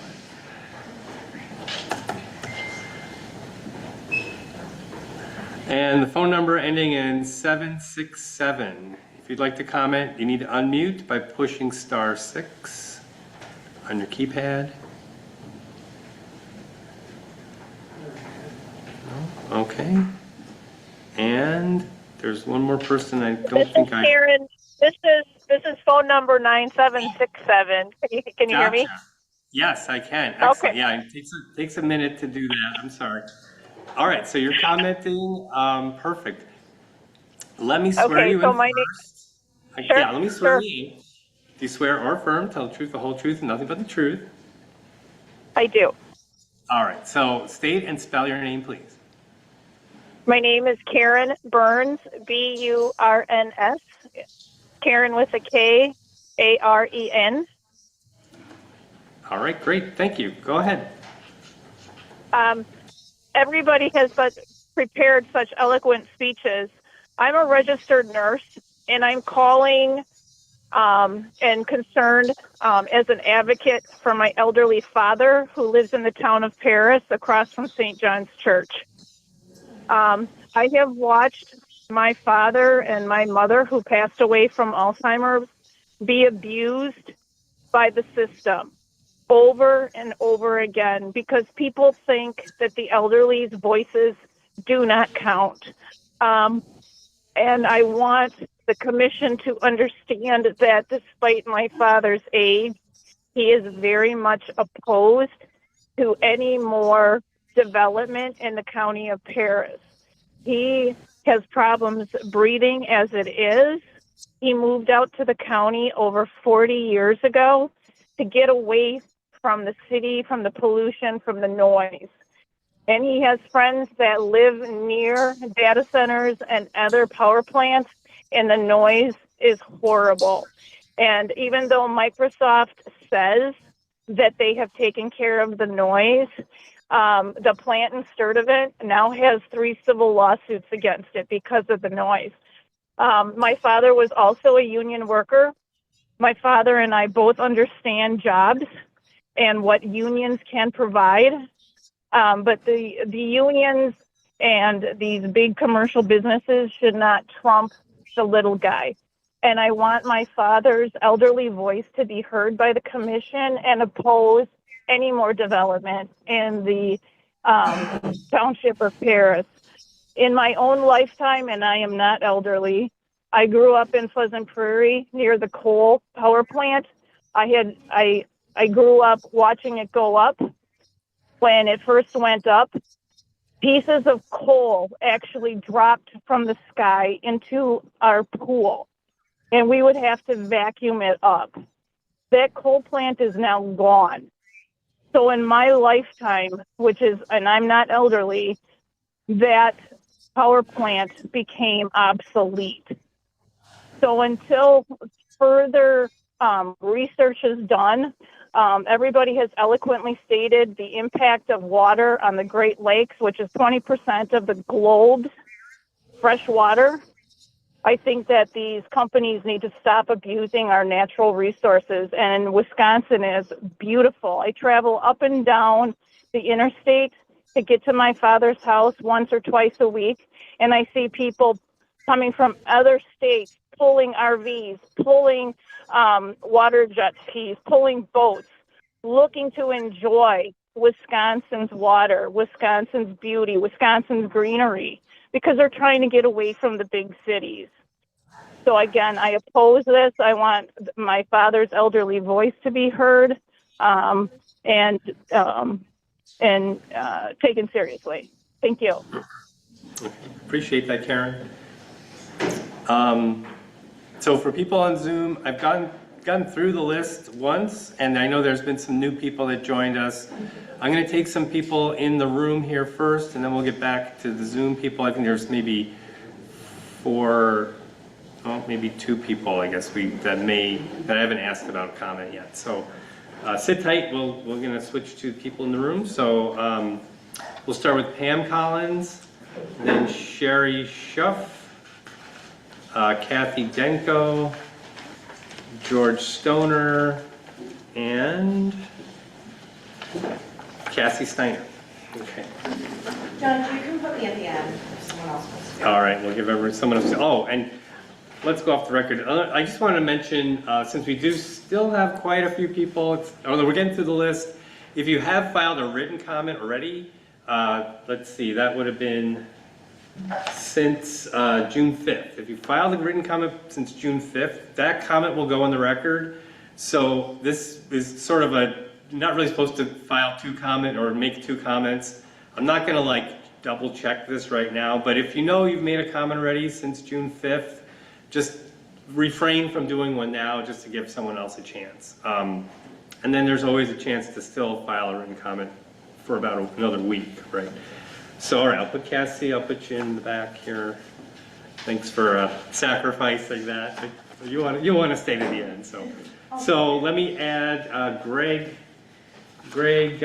K-R-E Crescent. Crescent, all right, thanks. So you'll be on the list. All right, Pam, we'll start with you. Do you swear or affirm, tell the truth, the whole truth, and nothing but the truth? I do. You can just state your name, we got the spelling. My name is Pam Collins. I'm here on behalf of the residents of Darien that are fighting against the Foundry Ridge Energy Center. I'm here to say that we should not be paying for these projects with our air, our water, or our health. You big companies are targeting us small communities and hoping that we don't have the money or the resources to go up against you.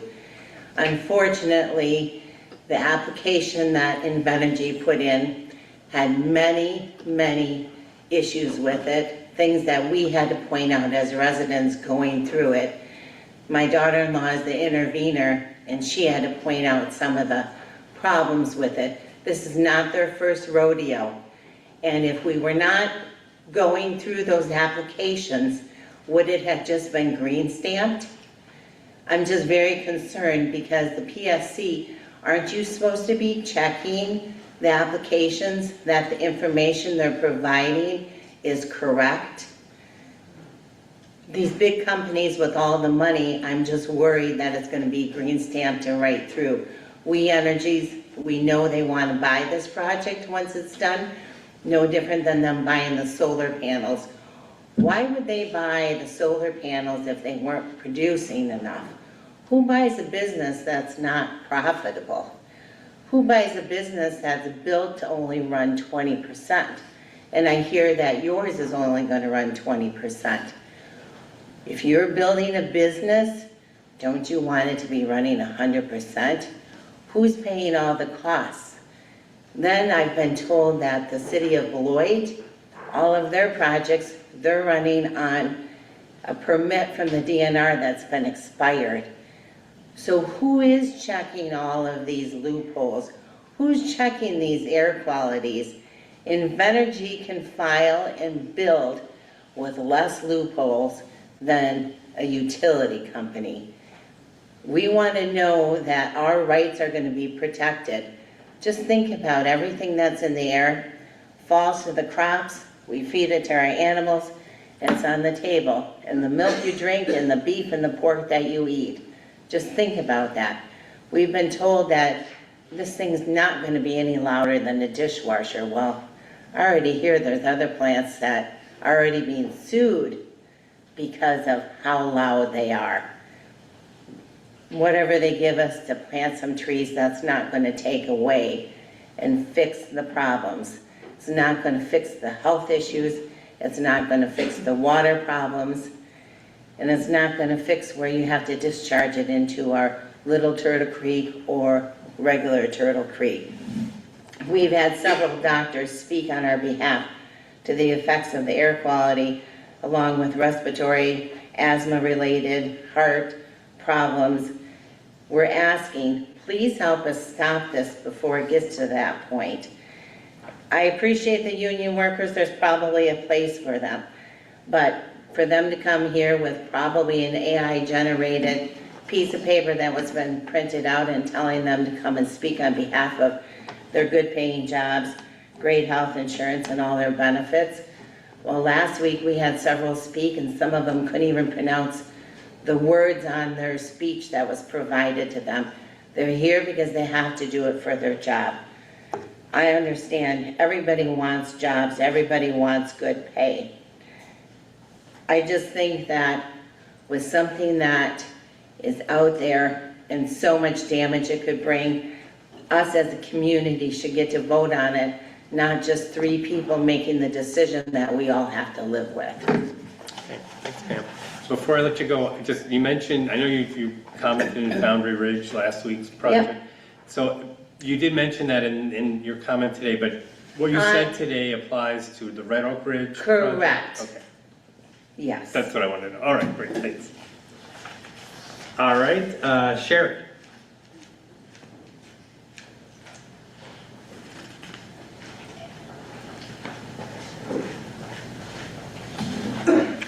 Swear in. Do you swear or affirm, tell the truth, the whole truth, nothing but the truth? I do. All right, just give us your name and speak into the mic. Hi, I'm Sherry Shutt, Sherry, C-H-E-R-I-E, Shutt, S-C-H-U-T-T. I live at W9109 Westbound Lane, Darien, Wisconsin. I was at the meeting last week. I did not speak because I have done 3 comments for the Foundry Ridge opposing it. I came today to actually pay it forward to the Paris community because I agree with them. I oppose, and I see that their project is even bigger than ours. It scares me to death. I see that you already have solar, which Darien is also, we have like 2,000 acres between Darien and Bradford Township.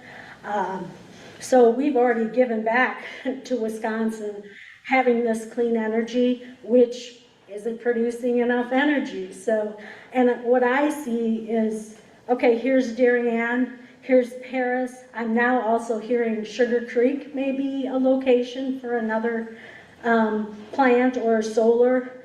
I think Wisconsin is known for its rivers, its lakes, its, you know, tourism, also agriculture. I live on a family farm. We've had the farm since 1959. I worry about our animals, about, we live like 2 miles from Turtle Creek. And I, like Pam, I'm very scared that the application said they were going to discharge into Little Turtle Creek, and we, as the community, had to tell people that that's considered exceptional water. I mean, from the state says it. We had to say it. Would that have been passed without any question? I'm asking the PSC to please serve us, protect us. Paris looks like they're a rural community, probably close to the same population as us. They have a couple of solar farms already, it looks like, and battery. Should they have to bear the burden? Should we have to bear the burden? Should Paris have to bear the burden of what happens when a natural peaker plant, which I've read different studies, they say they're becoming obsolete because they're dirty. They have methane gas, particles, carbon dioxide that's going to poison the air that we breathe, the water that we drink. I worry for my 9 grandchildren. One of them just had mitral valve surgery last year. I worry. They live on the same road I do. I worry for the Paris community. What happens when this natural peaker plant, because it isn't clean energy, there should be other energies that are better. I think that we can come up with better solutions, or the PSC. I think that we should make Energy be just like a utility. That's who they're selling to, is to big utilities, We Energy. And they're saying they want to have AI, and I'm not against clean energy, I'm not against AI, but there's got to be better ways. I say pause or deny until we get more information, because do you really know how that's going to affect our health, our animal health, our crop health? I think that we need to make them be like a big utility. Maybe it's not in the cards right now, but it should be. It should be. Let's not change what Wisconsin is. It's a beautiful place. People like to come and live. Paris and Darien are rural communities. They have farmland that they've had for generations, and they want to keep it that way. That's why I'm here. I'm just here to support and oppose. I ask the PSC to please pause it or deny it until you have more information, and just for all the people, because we deserve it. I think the people of Paris, the people of Darien, all the communities across the state deserve your attention to actually listen to everybody, and then to investigate and see what's best. And thank you. Please deny the Oak Ridge, Red Oak Ridge natural gas plant, and also the Darien Foundry Ridge gas plant. Thank you very much. Thanks. Kathy Denko.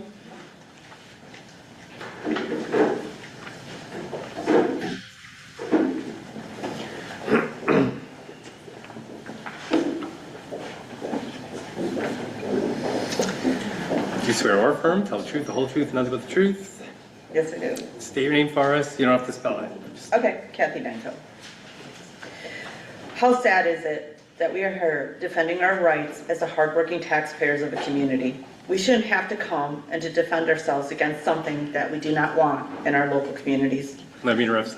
Just slow down when you're talking. Okay, she's got to type along at the speed of your voice, so just slow down. The long-term contamination factor of these projects is not known. The fat of solar, natural gas, and battery storage facilities is relatively new. We do not know the long-term effects of these types of projects on our environment or on our own personal safety and well-being.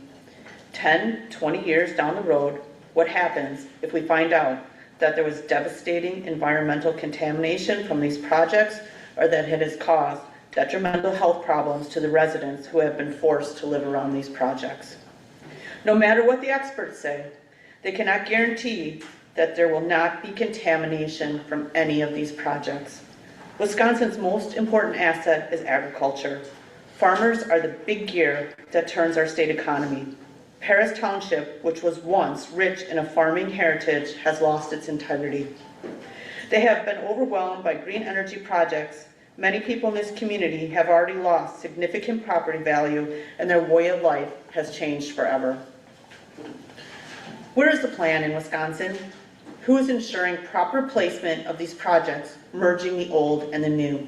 Developers are coming in and just taking the easiest and best locations for these projects. Farmland is flat, easily accessible. How sad is it to take the very land that we need to produce food for the world and waste it on green energy projects? How unfair is it that when a township level or county level that these projects are voted down when we simply say we do not want them. The PSC pushes them through and forces them upon our communities. How wrong is it when a county works hard to have a one-year moratorium, the Public Service Commission lets developers go around the moratorium and deals directly with them and will push the project through on the community. And then the developers do not have to honor any local ordinances of that community. How wrong is it when a local community gets into a legal battle with the Public Service Commission? We then use our hard-earned tax money to defend our community, and in return, the PSC uses our hard-earned tax money to defend themselves. The Public Service Commission of Wisconsin was appointed by Governor Evers. A portion of its stated mission is to ensure safe, reliable, and affordable utility services. How many projects has the Public Service Commission stopped when a community or county simply does not want them? In my opinion, the Public Service Commission has gone rogue. It's all about greed. A developer of a new project knows that it can start working with a township or county, try to dazzle them with some cash, big promises, but as soon as the going gets tough, they'll just turn around and go to the PSC and get their way. Doesn't matter how hard the local people fight to protect their land and to protect their families' safety and well-being, the Public Service Commission will just simply approve the project. Look at how many people have already left today. They think it's hopeless. My offer still stands to anybody at the PSC. Come live in these communities, less than a quarter mile away from these projects that you're forcing upon us.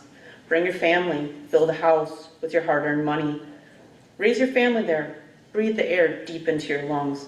Let your kids play out on the grass. Drink some fresh well water. Don't worry about a little bit of noise. Don't worry that you might live in a 3-mile evacuation area of one of the battery plants that can blow up. Listen to the noise of the gas plant. It will only run 20% of the time. You do that for 1 year, and maybe then I'll entertain the idea of green energy projects. I'm sure there will be many speakers today.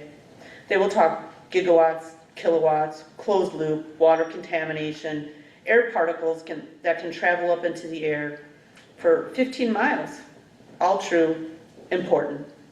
Once again, you cannot guarantee our safety living around these projects. It's almost unbelievable for our state, and sometimes it leaves me without words. You are letting our state get destroyed. Nuclear is the safest, best option, and the only thing that can produce enough power for our future power demands with all these energy hog data centers. Micronuclear will take up less space and land. We are wasting our farmland. We are destroying communities with this absolute silliness of green energy. Stop acting like green energy is clean energy. Stop the insanity. Stop contaminating our land. Stop contaminating and putting the people's health and safety of Wisconsin at risk. We don't deserve this. When there's nothing left, then what? What are you going to have to say when the contamination can never be fixed? Our health cannot be restored. We have more brown land than productive farmland. Then what? I want you to look around this room and look at everybody's face. And remember these faces. It's human instinct to protect what you've worked so hard for in your life and to protect your family. We have the right of life, liberty, and the pursuit of happiness, and to have pride in our communities that we live in. How shameful is it for our state government to work against us? Energy projects should remain under the control of Wisconsin towns and cities. Local government should have the control to decide where such projects are located and to enact their own ordinances. If a project is not appropriate within a community, we should have the right to say that we do not want it. Plain and simple. As you travel around the state, doing your meetings, look at what you're doing, look at what you're destroying, and I hope you can live with yourselves. Thank you.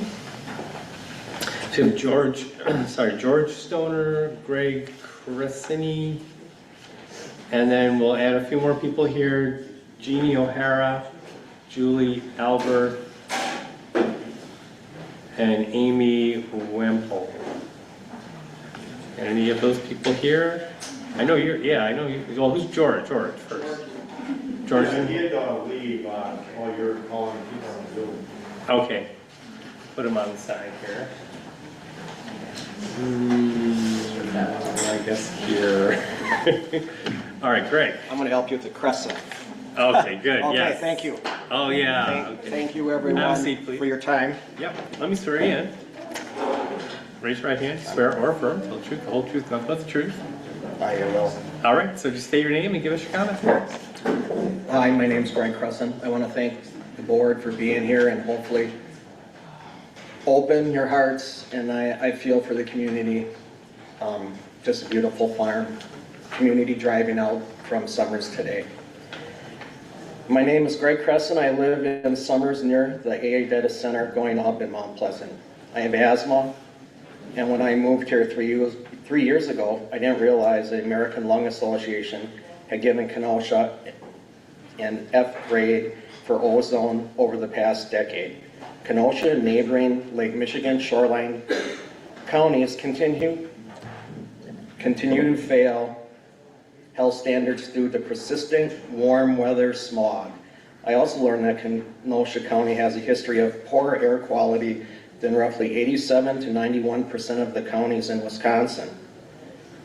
The impact from this poor air quality directly affects the health of our residents. Kenosha County alone already experiences failing air quality and high asthma-related hospital rates. The added ozone and particulate matter from the gas plants are projected to trigger hundreds of new asthma cases. It is projected that there will be at least 3 premature deaths in the first year alone, and approximately 91 premature deaths over the 30-year project. This plant, combined with other proposed facilities, could cause the total regional premature deaths to exceed 100. In addition, they will be increased cardiovascular risk with higher rates of heart attacks, strokes, and ER visits. The economic burden from the Paris plant alone is estimated to be $25.4 to $47.4 million annually in medical bills, emergency care, missed school, and work, which I know is because of the fires, the forest fires was a part of it, but I don't think kids will be going to school if this continues. I am also against the reasonable business additions. Okay, I am not against, sorry about that, reasonable business additions that add value to the community and its residents. What I am concerned about is adding more gas plants to an area already burdened with poor air quality. In addition to the gas plant is, in addition of this gas plant is a guarantee that the air quality will be further degraded. I am not a fan of Microsoft, and I do not believe, in my opinion, that they're a good neighbor. And if they wanted a power plant, if it is for the data center, why isn't it built in Mount Pleasant? Maybe because of the size of the population.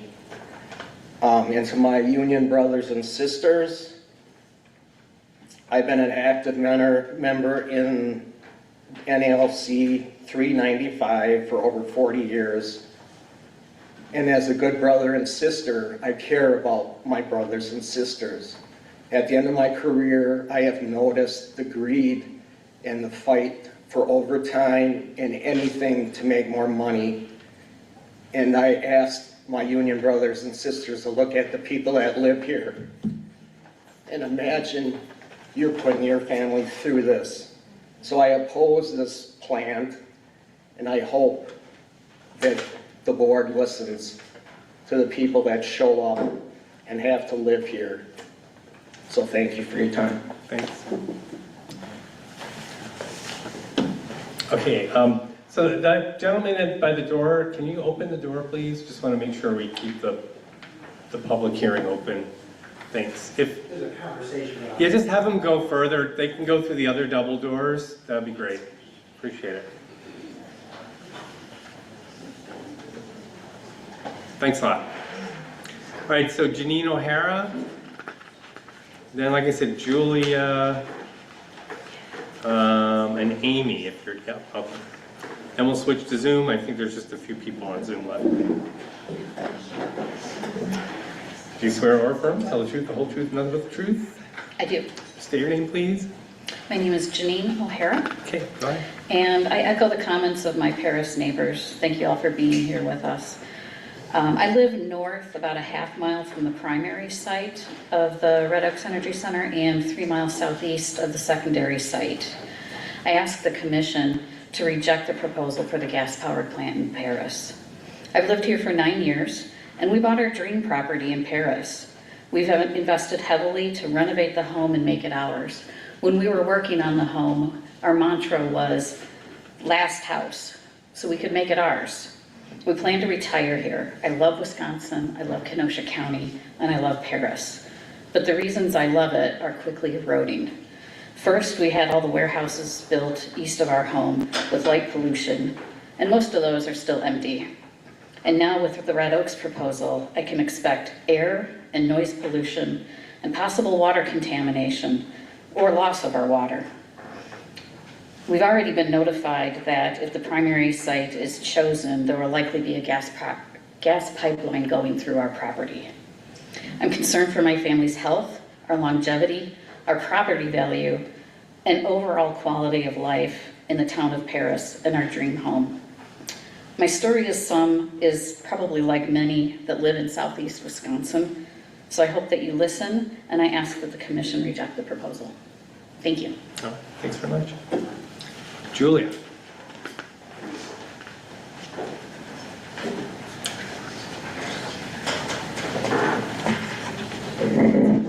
Swear you in. Swear or affirm, tell the truth, the whole truth, nothing but the truth. Yes. All right, state your name, please. Julia Albert, A-L-B-E-R-T-H. Okay, I'm just gonna pull it. Okay, go ahead.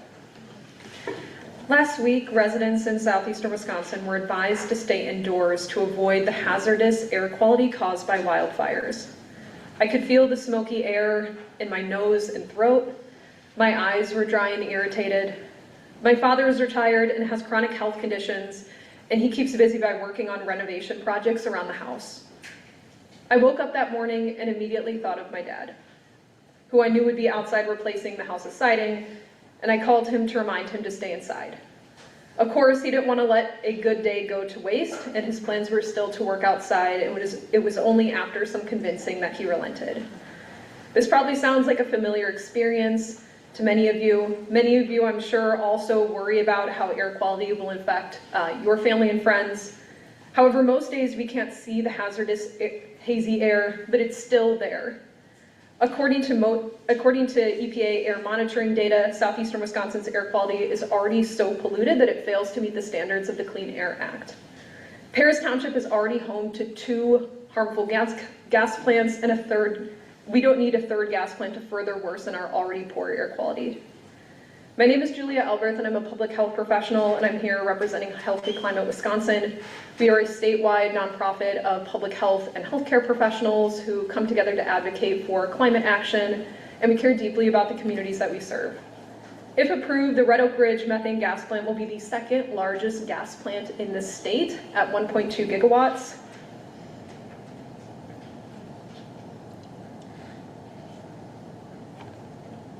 And gas plants emit pollutants including nitrous oxides and fine particulate matter, PM 2.5. And these pollutants have short-term and long-term impacts on every system in our body. According to the National Institutes of Health, we know that people who live near a zip code with a gas-fired power plant experience asthma hospitalization rates that are 11% higher, respiratory infections that are 15% higher, and chronic obstructive pulmonary disease or COPD rates that are 17% higher than people who do not live near a gas-fired power plant.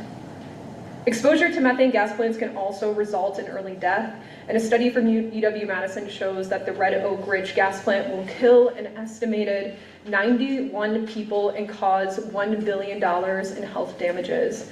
Again, that's kill 91 people and cause $1 billion in health damages. There is no safe level of exposure to particulate matter for human health.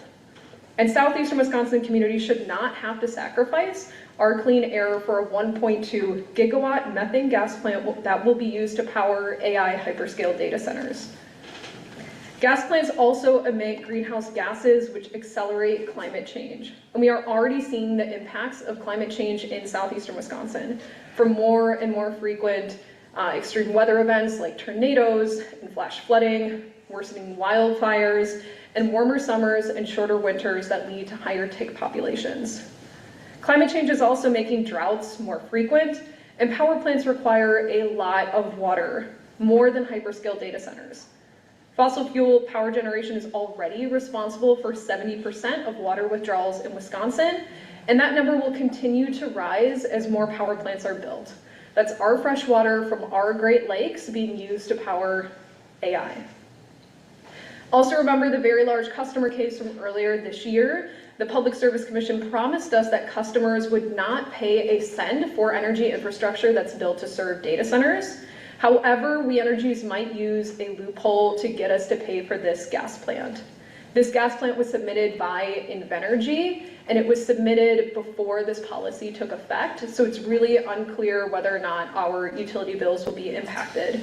And for many people, higher utility bills means turning off the AC and risking heat illness or skipping on grocery bills to make ends meet.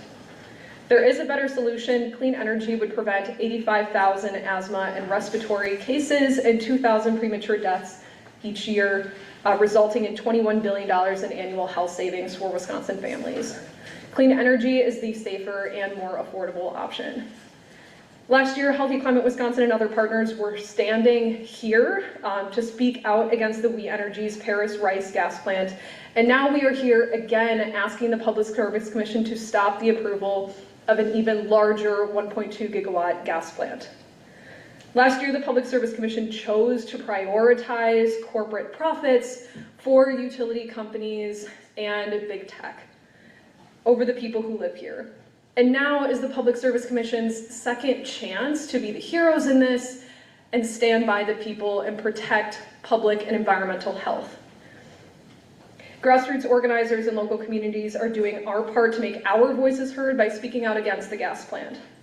We are asking the Public Service Commission to do your part and deny the Red Oak Ridge project and choose to prioritize the people who live here.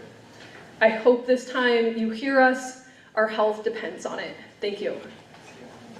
Thanks very much. Amy's next. Then we're going to switch to our few more Zoom contestants. I always wanted to say that. Swear you in. Do you swear or affirm, tell the truth, the whole truth, nothing but the truth? I do. State your name and give us your comment. My name is Amy Wampole, Wampole. I became a Town of Paris resident about 6 years ago.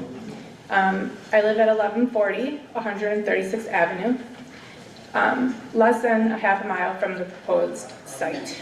I have 2 children, one in Paris school who just turned 10 today. I have a 15-year-old son who is now going into his second year of high school. I'm going to make this personal and excuse my emotion, but I feel personally attacked. I'm sure everyone here today that spoke also feels personally attacked in some way or another. As the health, animals, air, water are all very important factors, so is our families. I moved to Paris with this, thinking that it was going to be my forever home. Now I'm not so sure. My property value has more than doubled in 6 years. Who is going to compensate me when I need to move? And my property value tanks 75%. As a real estate agent, I also hold 2 other jobs because I recently became a single mother and it's very hard to make ends meet. With that being said, I want to point my fingers at these steam fitters who just have dollar signs in their eyes about the jobs that they are going to lose if this Red Oak Ridge project does not go through. For example, the one standing in the back of the room, 75% of this meeting, he's been on his cell phone, not even acknowledging any of our personal comments. I can't afford to lose my property value, let alone the animals that I take care of, the environmental issues and the health issues that my children will face in the future. I'm going to give you a little bit of a history lesson. My land that I currently reside on was bought by Andrew Davison back in the 1860s. My land has extensive history. In 1868, Davidson family sold it to the Frederick family.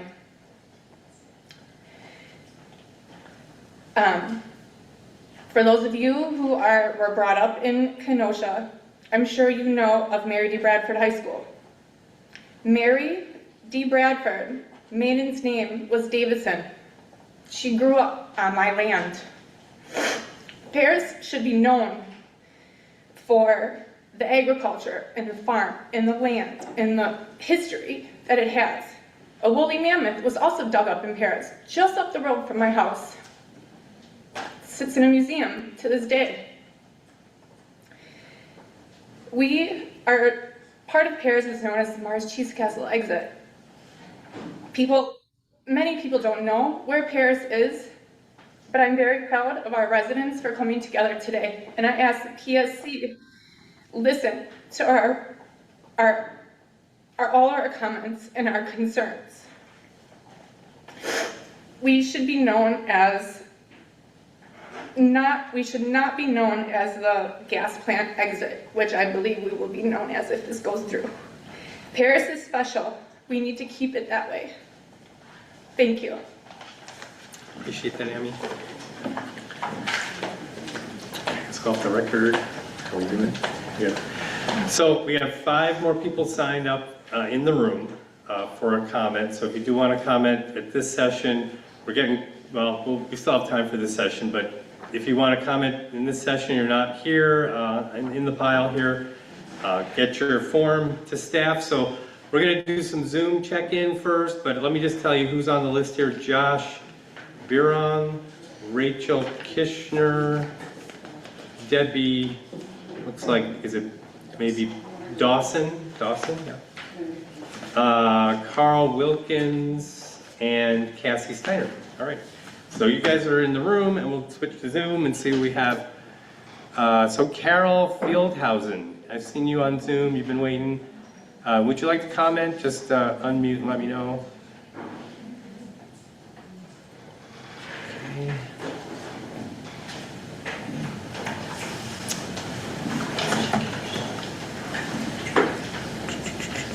Jed Downs, you rejoined us. I'm not sure if I asked you before. But if you,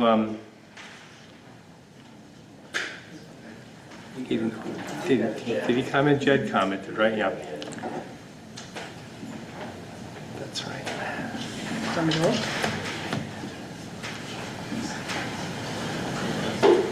Jim Hurley joined us. Would you like to comment? Please unmute. Yes, I would. Thank you for everybody. My name is Jim Hurley. Okay, just a second. Hang on. I'm sorry. Let's get your camera on if you can do that. My camera does not work on my device. I apologize. That's all right. I can accept that. So let me swear you in first. Raise your right hand. Do you swear or affirm, tell the truth, the whole truth, nothing but the truth? I do. All right. So state and spell your name first, please. Sure. My name is Jim Hurley, and my last name is spelled Hurley. I am the administrator for the Village of Summers, and I am here to speak on behalf of the proposed site along the interstate. I understand that there's 2 sites that are under consideration. The site along the interstate is within the Summers growth area, which we have an agreement with the town of Paris that if it's developed, would then become annexed into the village. We recently approved Truck Country of Wisconsin, which is to the south of there, where we have plans to extend water and sewer infrastructure. I did hear some concerns about water contamination with the aquifers. So that is, I just wanted to share that for everybody in the room to learn about. We are experiencing growth within the region. Truck country, as I mentioned, is to the south. IEA, a manufacturer, to the north of there.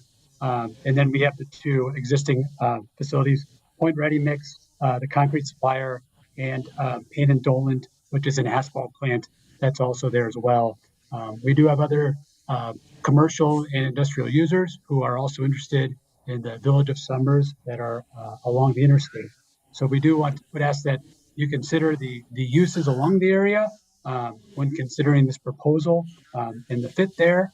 I think there's been a lot of really critical concerns that are brought up tonight, especially by Town of Paris residents that should be considered by the PSC as we're reviewing the environmental impact on surrounding areas. And like any other development in the village, I would very much support that they need to follow any kind of state, federal, or local environmental regulations. And developments within the village, I understand that the PSC would have oversight in certain areas. I'd very much support that they would need to follow other village regulations, such as noise, lighting, and stormwater issues. Thank you all for your time. All right, thank you, Jim. Okay.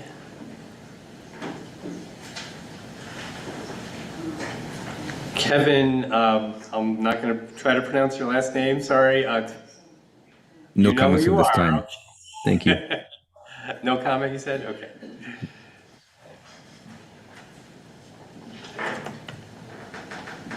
All right, and then there's Samsung. That's the next person I have here. Samsung, and your phone the model number is someone who's joined us. Do you want to comment? Just please unmute.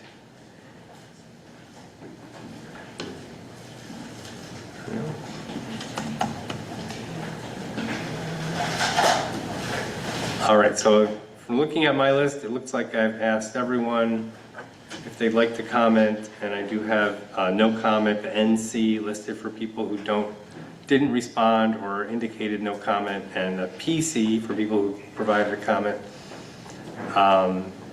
Okay, so we'll move on to people in the room. And who do I have next? Josh. There we go.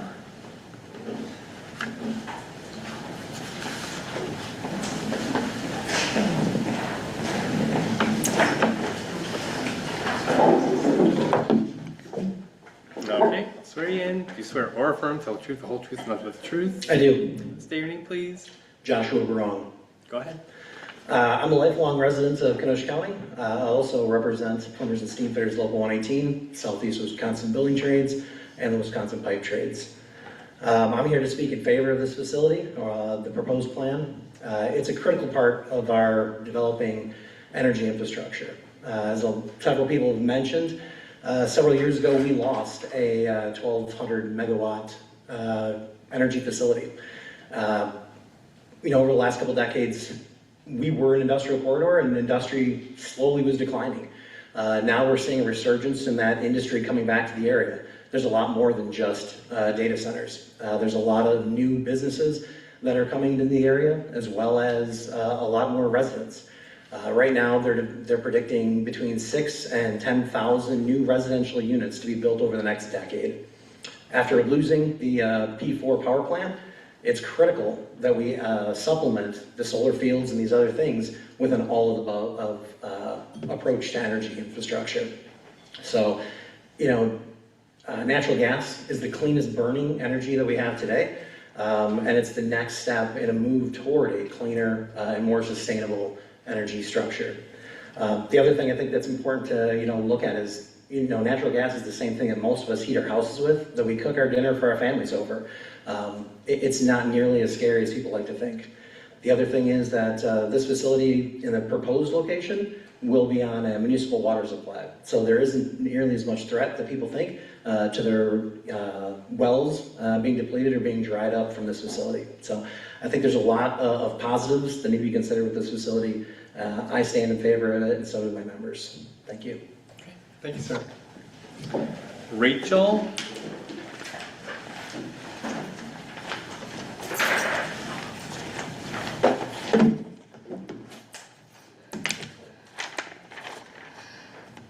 Hi. Hello, I'll swear you in. Do you swear or affirm to tell the truth, the whole truth, and nothing but the truth? I do. State your name, please. Hi, Rachel Kirshner. Go ahead. Hello, commissioners. Only one here today, it looks like. My name is Rachel Kirshner, and I am pretty much a lifelong resident of the town of Paris. I grew up on 136th Avenue. My mother still lives in the home my parents bought more than 40 years ago. My husband and I own our home just up the road on 136th Avenue. For the past 17 years, while raising our two children, a 7-year-old and a 9-year-old. Today, I'm asking you to deny, or at a minimum defer, the Certificate of Public Convenience and Necessity for the Red Oak Ridge Energy Center, because the application and the final environmental impact statement contain significant omissions and unresolved issues. I want to begin with something very simple, but as a CPA, I see this as a serious legal issue. The title of this case says the project is located in the town of Paris. The first sentence of the application says, proposes to construct and place in service a new natural gas-powered electric generating facility in the town of Paris.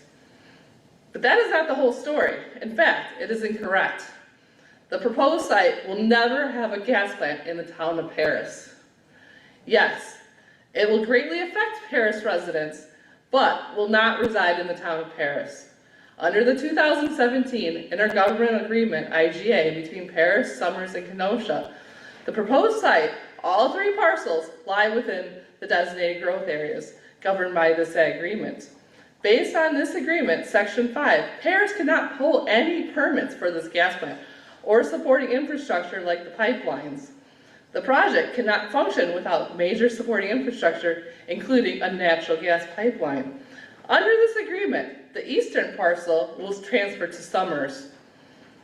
The other two parcels to the west must be transferred to Kenosha in order to bring the pipeline to the gas plant. Because you can't have a gas plant without a gas line. Yet, the environmental impact statement states that final specifications for WEGO's new gas pipeline lateral have not been finalized. I think we can all agree that you cannot have a natural gas plant without a natural gas pipeline. So how can the commission fully evaluate the environmental impacts, safety impacts, property impacts, or jurisdictional issues when most critical piece of the infrastructure has not been finalized?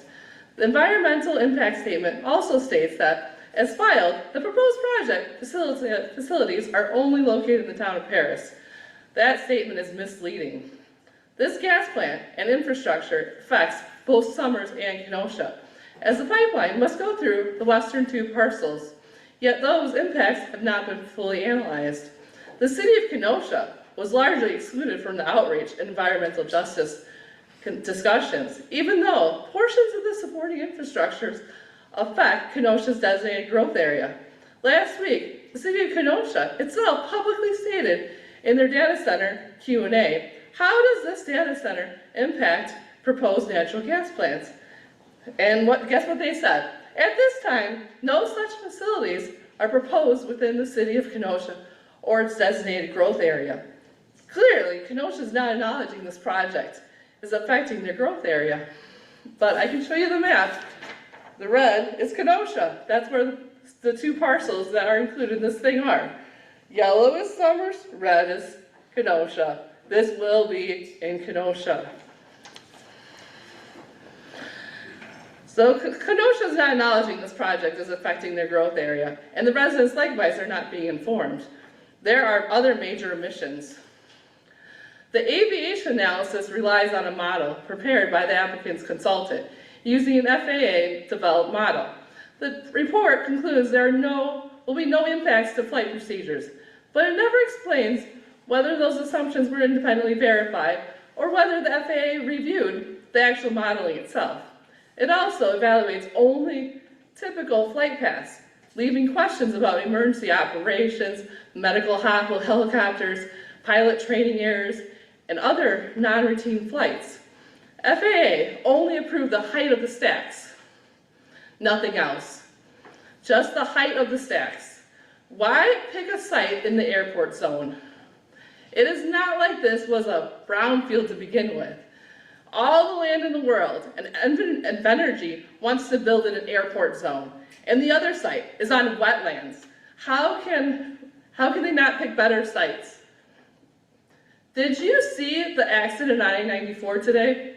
The environmental impact statement ignores the concerns brought up by Wisconsin DOT about fogging and icing conditions on the heavily traveled I-94.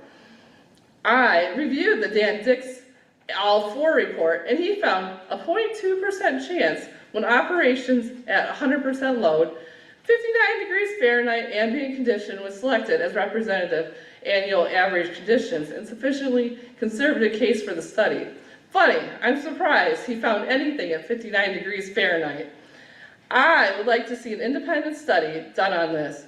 When case of icing is highest at cold, wintry temperatures, or when the plant shuts off and on. Their own paid consultant couldn't find a 0% chance. I-94 is a heavily traveled corridor between Milwaukee and Chicago. I would hate to see a nitrogen or gas tank start on fire on the roadway. The environmental impact statement also evaluates air emissions, assuming the plant will only operate approximately 20% of the time, while the applicant is seeking approval for a facility capable of operating year-round. If the commission is being asked to approve a plant this large, then the public deserves an environmental review that evaluates that full range of operations. We will not be notified when this percentage increases under We Energy's ownership. Same story regarding water use. Why only assume 20%? I think Energy just likes the number 20%. Where is that Red Oak examined brownfields or alternative energies? Because it seems like they moved quickly to happy untouched farmland. Why is too much for them to take down a large building? That's literally what it says in the EIS, is that it's too much work to take down a large building.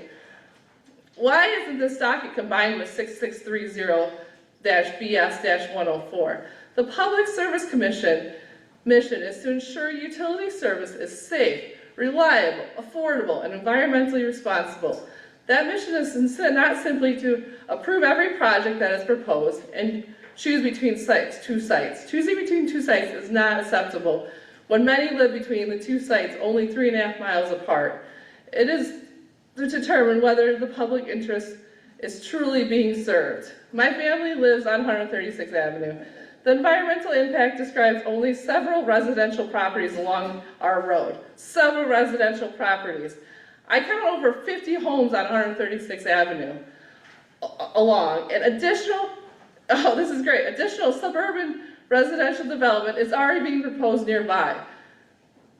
Paris Town wants to build a subdivision or a suburban residential houses on 136th Avenue.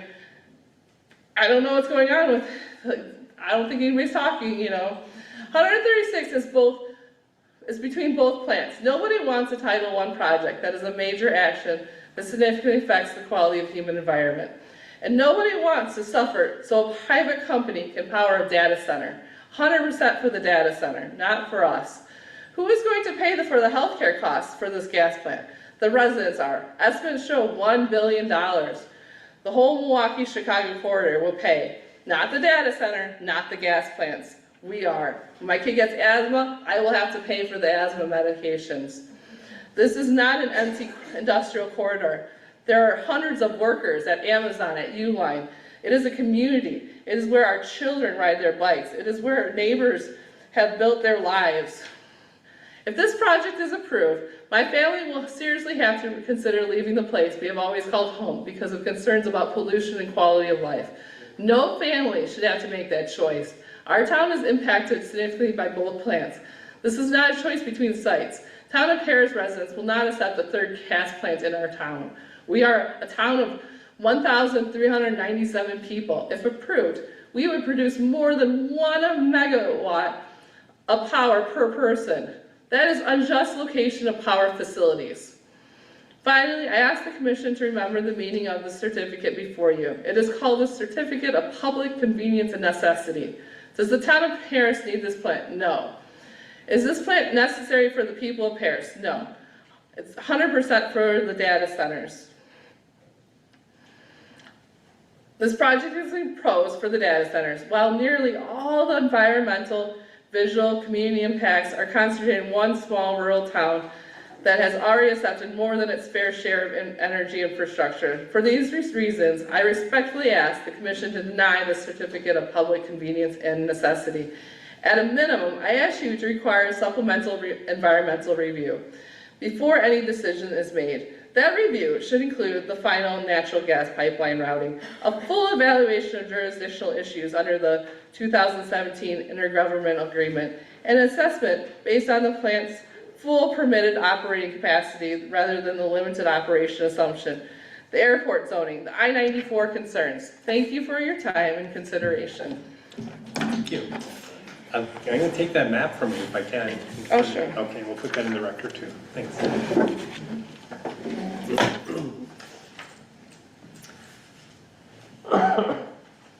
Debbie Dawson, here we are.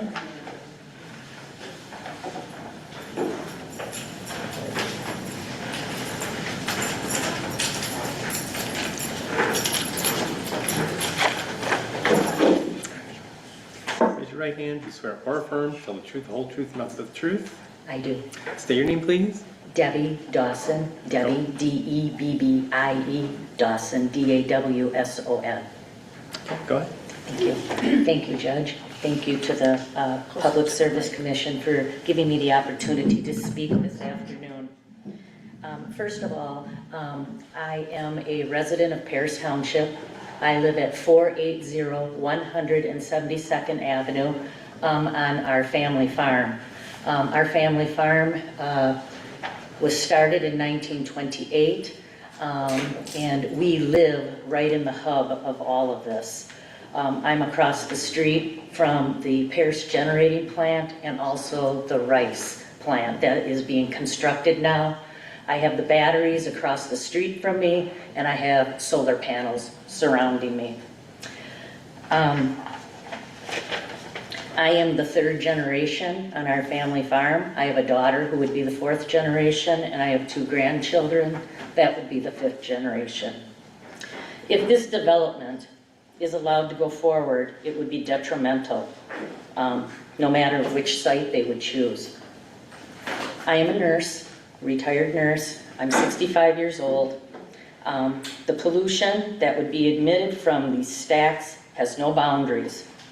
It will permeate the atmosphere, compromising the air quality and the health of southeastern Wisconsin. I'm not talking just Paris Township. I'm talking our communities around us. Brighton, Kansasville, Yorkville, Bristol. I'm talking the area, Mount Pleasant, Kenosha, Summers. The astronomical use of water, the possible runoff and contamination of groundwater, and the Des Plaines River bed disturbing our wetlands, the displacement of wildlife, abusing, and the loss of fertile farmland. In addition to that, noise, county roadways burdened with construction, traffic, all contributing to the destruction of quiet rural life. I am very concerned that our community, the population may decline, that residents may leave the community if this plant is built. I worry about the school. Paris Consolidated is an excellent school. It's one of the best schools in the state of Wisconsin. People move here so that their children will go to this school. I worry about some of our local businesses, and I worry about the church that I worship at, St. John's Catholic Church. I worry about the low property and home values. I grew up here. I went to the local schools. I worshiped at St. John's, and I still do. I got married here. I raised my daughter here, and I have my grandchildren here who love the animals, they love the farm life, they show at the county fair, and I just want to see this to be able to be continued to that 5th generation in my family. So I am asking the PSC to please, please be thoughtful in your decision and protect us, the Paris Township residents here. This is agricultural. This is not to be continued as a energy facility. We have given so much already. This township has done more than their fair share. Thank you very much. I appreciate the time. Thanks for your comment. Carl Wilkins. Saying that right? All right, put him aside for now. Okay, so do you really want to go last? Because we have one more person on Zoom. I can go last. Okay. Just checking. All right, so we're looking at Zoom. Someone joined us with the name Lisa Casalitas, I think. If you want to comment, it's the Red Oak Ridge CPCN application public hearing. No, I just scared you away, sorry. Okay, that's all I had to say is start saying CPCN and they just start running. Okay, so Cassie Steiner, we got you next.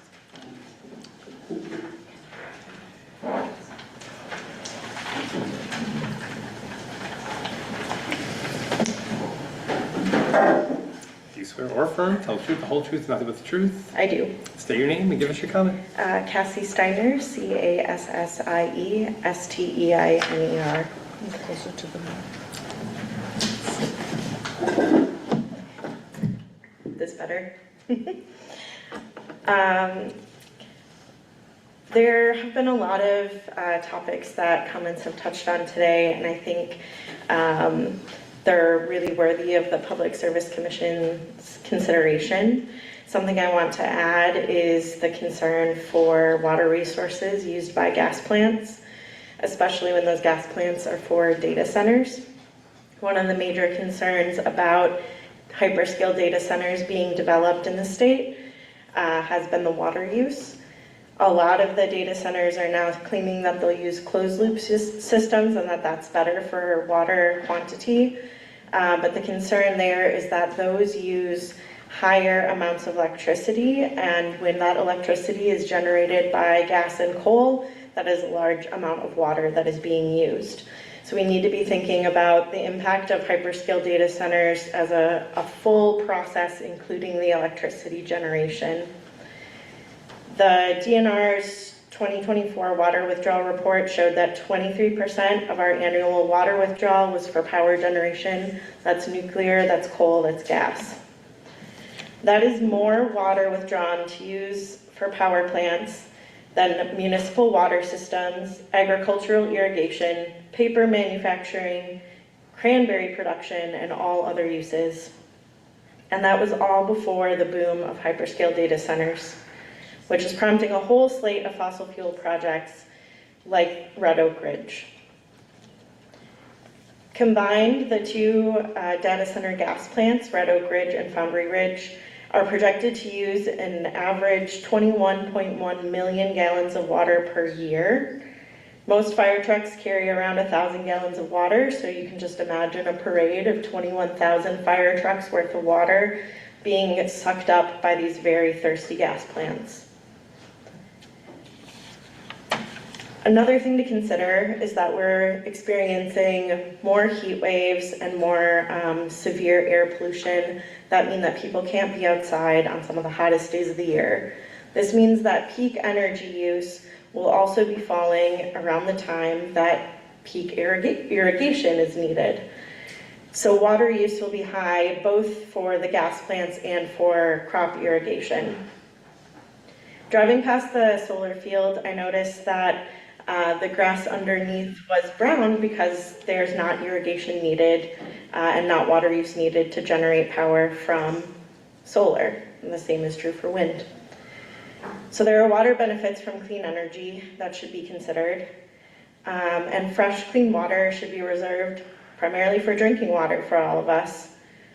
It shouldn't be used to operate fossil fuel plants that are already detrimental to our health and to our climate, especially just for a data center. I grew up in southeastern Wisconsin, just down the road in Burlington. I spent most of my time as a kid outside. I'm from a family of farmers, teachers, gardeners, and I was a lifeguard, a camp counselor. I'm outside a lot despite how pale I am. I didn't have asthma as a kid, but after college I moved to Madison and lived next to the Blount Street gas plant, and I do have asthma now. I did find coal ash in the apartment that I lived in because that Blount Street plant was a coal plant before converted to gas. And then there was a serious fire from one of the connections at that gas plant while I lived in that house, and we had to evacuate the area. So this is really personal to me. This isn't just an abstract concern. This is my future, my air quality. This is our water and our health. I know that the Public Service Commission does not have to consider a lot of these things when making their decisions. I think that's a flaw that needs to be fixed in state statute. But I do want to draw attention to the merchant process that is being used here. The proposal by We Energies to buy this being filed almost at the same time that the application to construct was filed is very abnormal, and I do think requires scrutiny. Why is We Energies doing it this way? There has to be a reason. Another thing is the timing with the very large customer tariff. There were really great things that the Public Service Commission did in that docket to protect us as customers from data center costs. These plants, if they are built, which I hope they are not, but if they are, those costs need to be borne 100% by the data center customers, and that needs to be really explicit. With the lawsuit from Oracle questioning the tariff decision, some of this is uncertain. And then finally, I'll say that I'm concerned with the merchant process as well for workers' rights. A lot of Invenergy projects have not used union labor, and I asked Invenergy during the break earlier if this project is confirmed to use union labor, and they said they have not selected who is building it yet. And so, again, Public Service Commission does not determine whether or not it's union labor, but that is another concern with this project. Yeah, this whole data center stuff, I'm here all the time at the Public Service Commission testifying, and it's been sloppy, it's been a mess, and the very large customer tariff was one of the strongest things that the Commission has done in a long time, and I really hope that that scrutiny and commitment to protect customers is followed through these merchant gas plant processes as well. Thank you. Right. Thank you very much. Well, we might not be at the end quite yet because I'm going to ask people who are on Zoom, if you haven't had a chance to comment, please unmute and let me know if you'd like to make a comment. Okay. And is anyone else in the room who hasn't had a chance to comment? Yes, sir. I'd like to comment. All right, come on up. And he's not the only one. Anyone else hasn't had a chance to comment? Okay, two. Somebody else? All right, so it looks like we have two people here. All right, so do you know the process? Did you come here? You've been watching? I've been watching for a while. Fine. So it looks like you're ready to go. So do you swear or affirm, tell the truth, the whole truth, nothing but the truth? Yes. State and spell your name, please. My name is Mike Cavalenis, C-A-V-A-L-E-N-E-S. I'm a Paris resident at 14221 38th Street. I am a contrarian. I support this. Okay. Let me tell you the reasons. I've seen the growth over on N. I've seen Gordon Foods. I've seen Amazon. I've seen Uline. These are huge uses of land, okay? I look at this facility and how they cited this. They picked an area right along the frontage road. It's next to an asphalt plant. It's next to a cement plant. It's next to Bobcat. There's 2 warehouses behind it. There's water available, Lake Michigan water. There's the power lines just a short distance away, and there's a gas facility there. Whoever did this knew what they were looking for. You talk about traffic, okay? We've got U-Line, which has 5 warehouses. They got 3 more to build. They got trucks coming all the time. Amazon has trucks coming all the time. I'm not concerned about traffic. Water use. They're pulling water from Lake Michigan. Okay, what's going with what's happening to the wastewater? It goes back into the sewage system. Some of it's evaporated, but the people have designed this with the idea that this is what is a good facility. So what makes up this plant? This plant is a gas turbine. What's a gas turbine? It's what's used on an airplane. Except in an airplane, they designed the turbine for thrust. What's this? This is for durability and reliability. So, do we complain about every airplane that flies overhead about the pollution and everything else? They use jet fuel. This is natural gas, okay? We don't worry about carbon monoxide from the natural gas. That's what everybody uses in their house. So this makes sense to me. I support the proposed site, not the one over by the racetrack. We talk about noise. Tell me how, if it was over by the racetrack, that the noise of the racetrack is worse than this would be. This is right next to the interstate. The interstate always has noise. I get up in the morning, I'm a mile and a half away from the road. I can always hear the road. So I'm not concerned about that. I'm not concerned about the water use. You've got the plume over 94, and this is going to contribute to this. The one thing that I think I would suggest is away from the power lines, make it a green zone. You've got this carbon dioxide that's coming off, which is from photosynthesis, is great for plants. So make it a green buffer. And it's not going to totally get rid of it, but it's going to mitigate it. The other thing is that let's just talk about the areas, okay? This plant... What the areas? Area, so acres. Thank you. This plant, the permanent site, is going to be about 25 acres when it's finished. The switching station is going to be about 15. Let's compare it to the other facility in the area. The solar farm, okay? 1,500 acres. In my opinion, it's an eyesore. I look around and I go, okay, it's clean, but then I think about it and I go, oh my gosh, all the panels are black. Which car is cooler? A white car or a black car? Or white roof or a black roof? White. So you got all these solar panels absorbing all this heat. Okay, it's great that it's free, and people ask, why do we need these centers? I'll tell you why. Because solar plants only produce power when the sun's available. Oh, they say we got a battery backup. Okay, battery backup's good. 130,000 homes for 4 hours. Okay, 4 hours. What about the other time when it's dark out? What are you going to do there? So you need the gas plant to provide for when the solar plants can't provide it. So between the land use and the surrounding areas, you've got U-Line that's 350 acres and growing. You've got Amazon, 160 acres. 25 acres plus 15, 40 acres. And they talk about affordability for homes. That's 8 5-acre lots compared to the land that is taken up by the solar farm.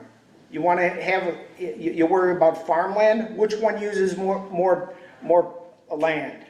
The solar farm or this little piece of thing? It's like someone's private farm. It's in the most advantageous area. It makes sense to me. So the other thing that I'm concerned about is I've been listening to all this.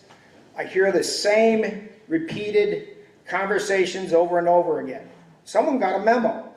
Memo says, talk about this, talk about this, talk about this, talk about this. We're in a competition with a big company, big country, that is our competitor, is our enemy. We've got two competitions, American AI, China AI. Who would I rather support, Chinese or American? I'm gonna go American. I don't care if it's for this power plant is for AI. I hope it does, because the other thing that I'm concerned about is who's supporting all the anti-power plant and anti-data centers. The other thing that comes to mind is China is building 2 coal-fired power plants a month. A month. Not natural gas, coal. What are they doing with all that power? They're building data centers too. Are they having protests? Not at all. Where are all the protests happening in China? They're happening in all the free countries, not in the other thing. So based on all of this, I'm in favor of this. Thank you. Thanks for your comment. We had one other person, their hand up for a comment, is that right? Anybody else? Okay, so we'll wrap up. Just a minute. Do you swear or affirm, tell the truth, the whole truth, and nothing but the truth? I do. All right, state and spell your name, please. I'm Martha Alberth, M-A-R-T-H-A, Alberth, A-L-B-E-R-T-H. Go ahead. Can you come closer to the mic? Yeah. Hi, my name is Martha Alberth, and I oppose the Red Oak Ridge Power Plant. My family and I have been Paris residents for the last 17 years. We moved here because Paris offered an agrarian way of life. My youngest 2 children had many allergies as well as asthma. I'm sorry, have what allergies? Had many allergies. Oh, I'm sorry. Slow down. The town we came from allowed leaf burning 9 months out of the year. We couldn't open our windows on beautiful sunny days. We felt like prisoners in our own home. If we wanted to go outside, it meant leaving our home. We moved to the country where we could breathe in the fresh air, grow our own fruit trees, our own vegetables, and enjoy the peace that country living brings. When we moved here, there was no Amazon, no Uline, no rice plant. Although we understood that there would be some growth, we never imagined that we would once again have to deal with the one thing we ran from, polluted air.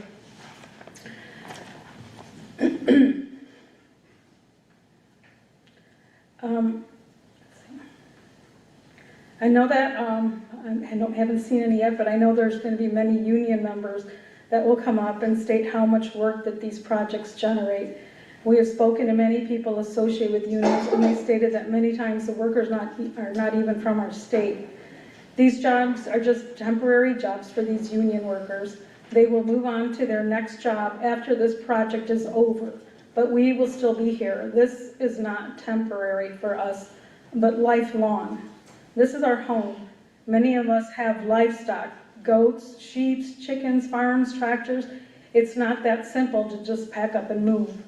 This plant is going to pollute and contaminate our air, our ground, and water, all of which will harm the residents, livestock, crops, our gardens. Kenosha is already one of the top polluted areas. We have an F grade for smog and unhealthy air. It says we are worse than approximately 91% of other cities in Wisconsin for poor air quality days. This 1.2 gigawatt plant will produce 1,203,250 tons per year of greenhouse gases.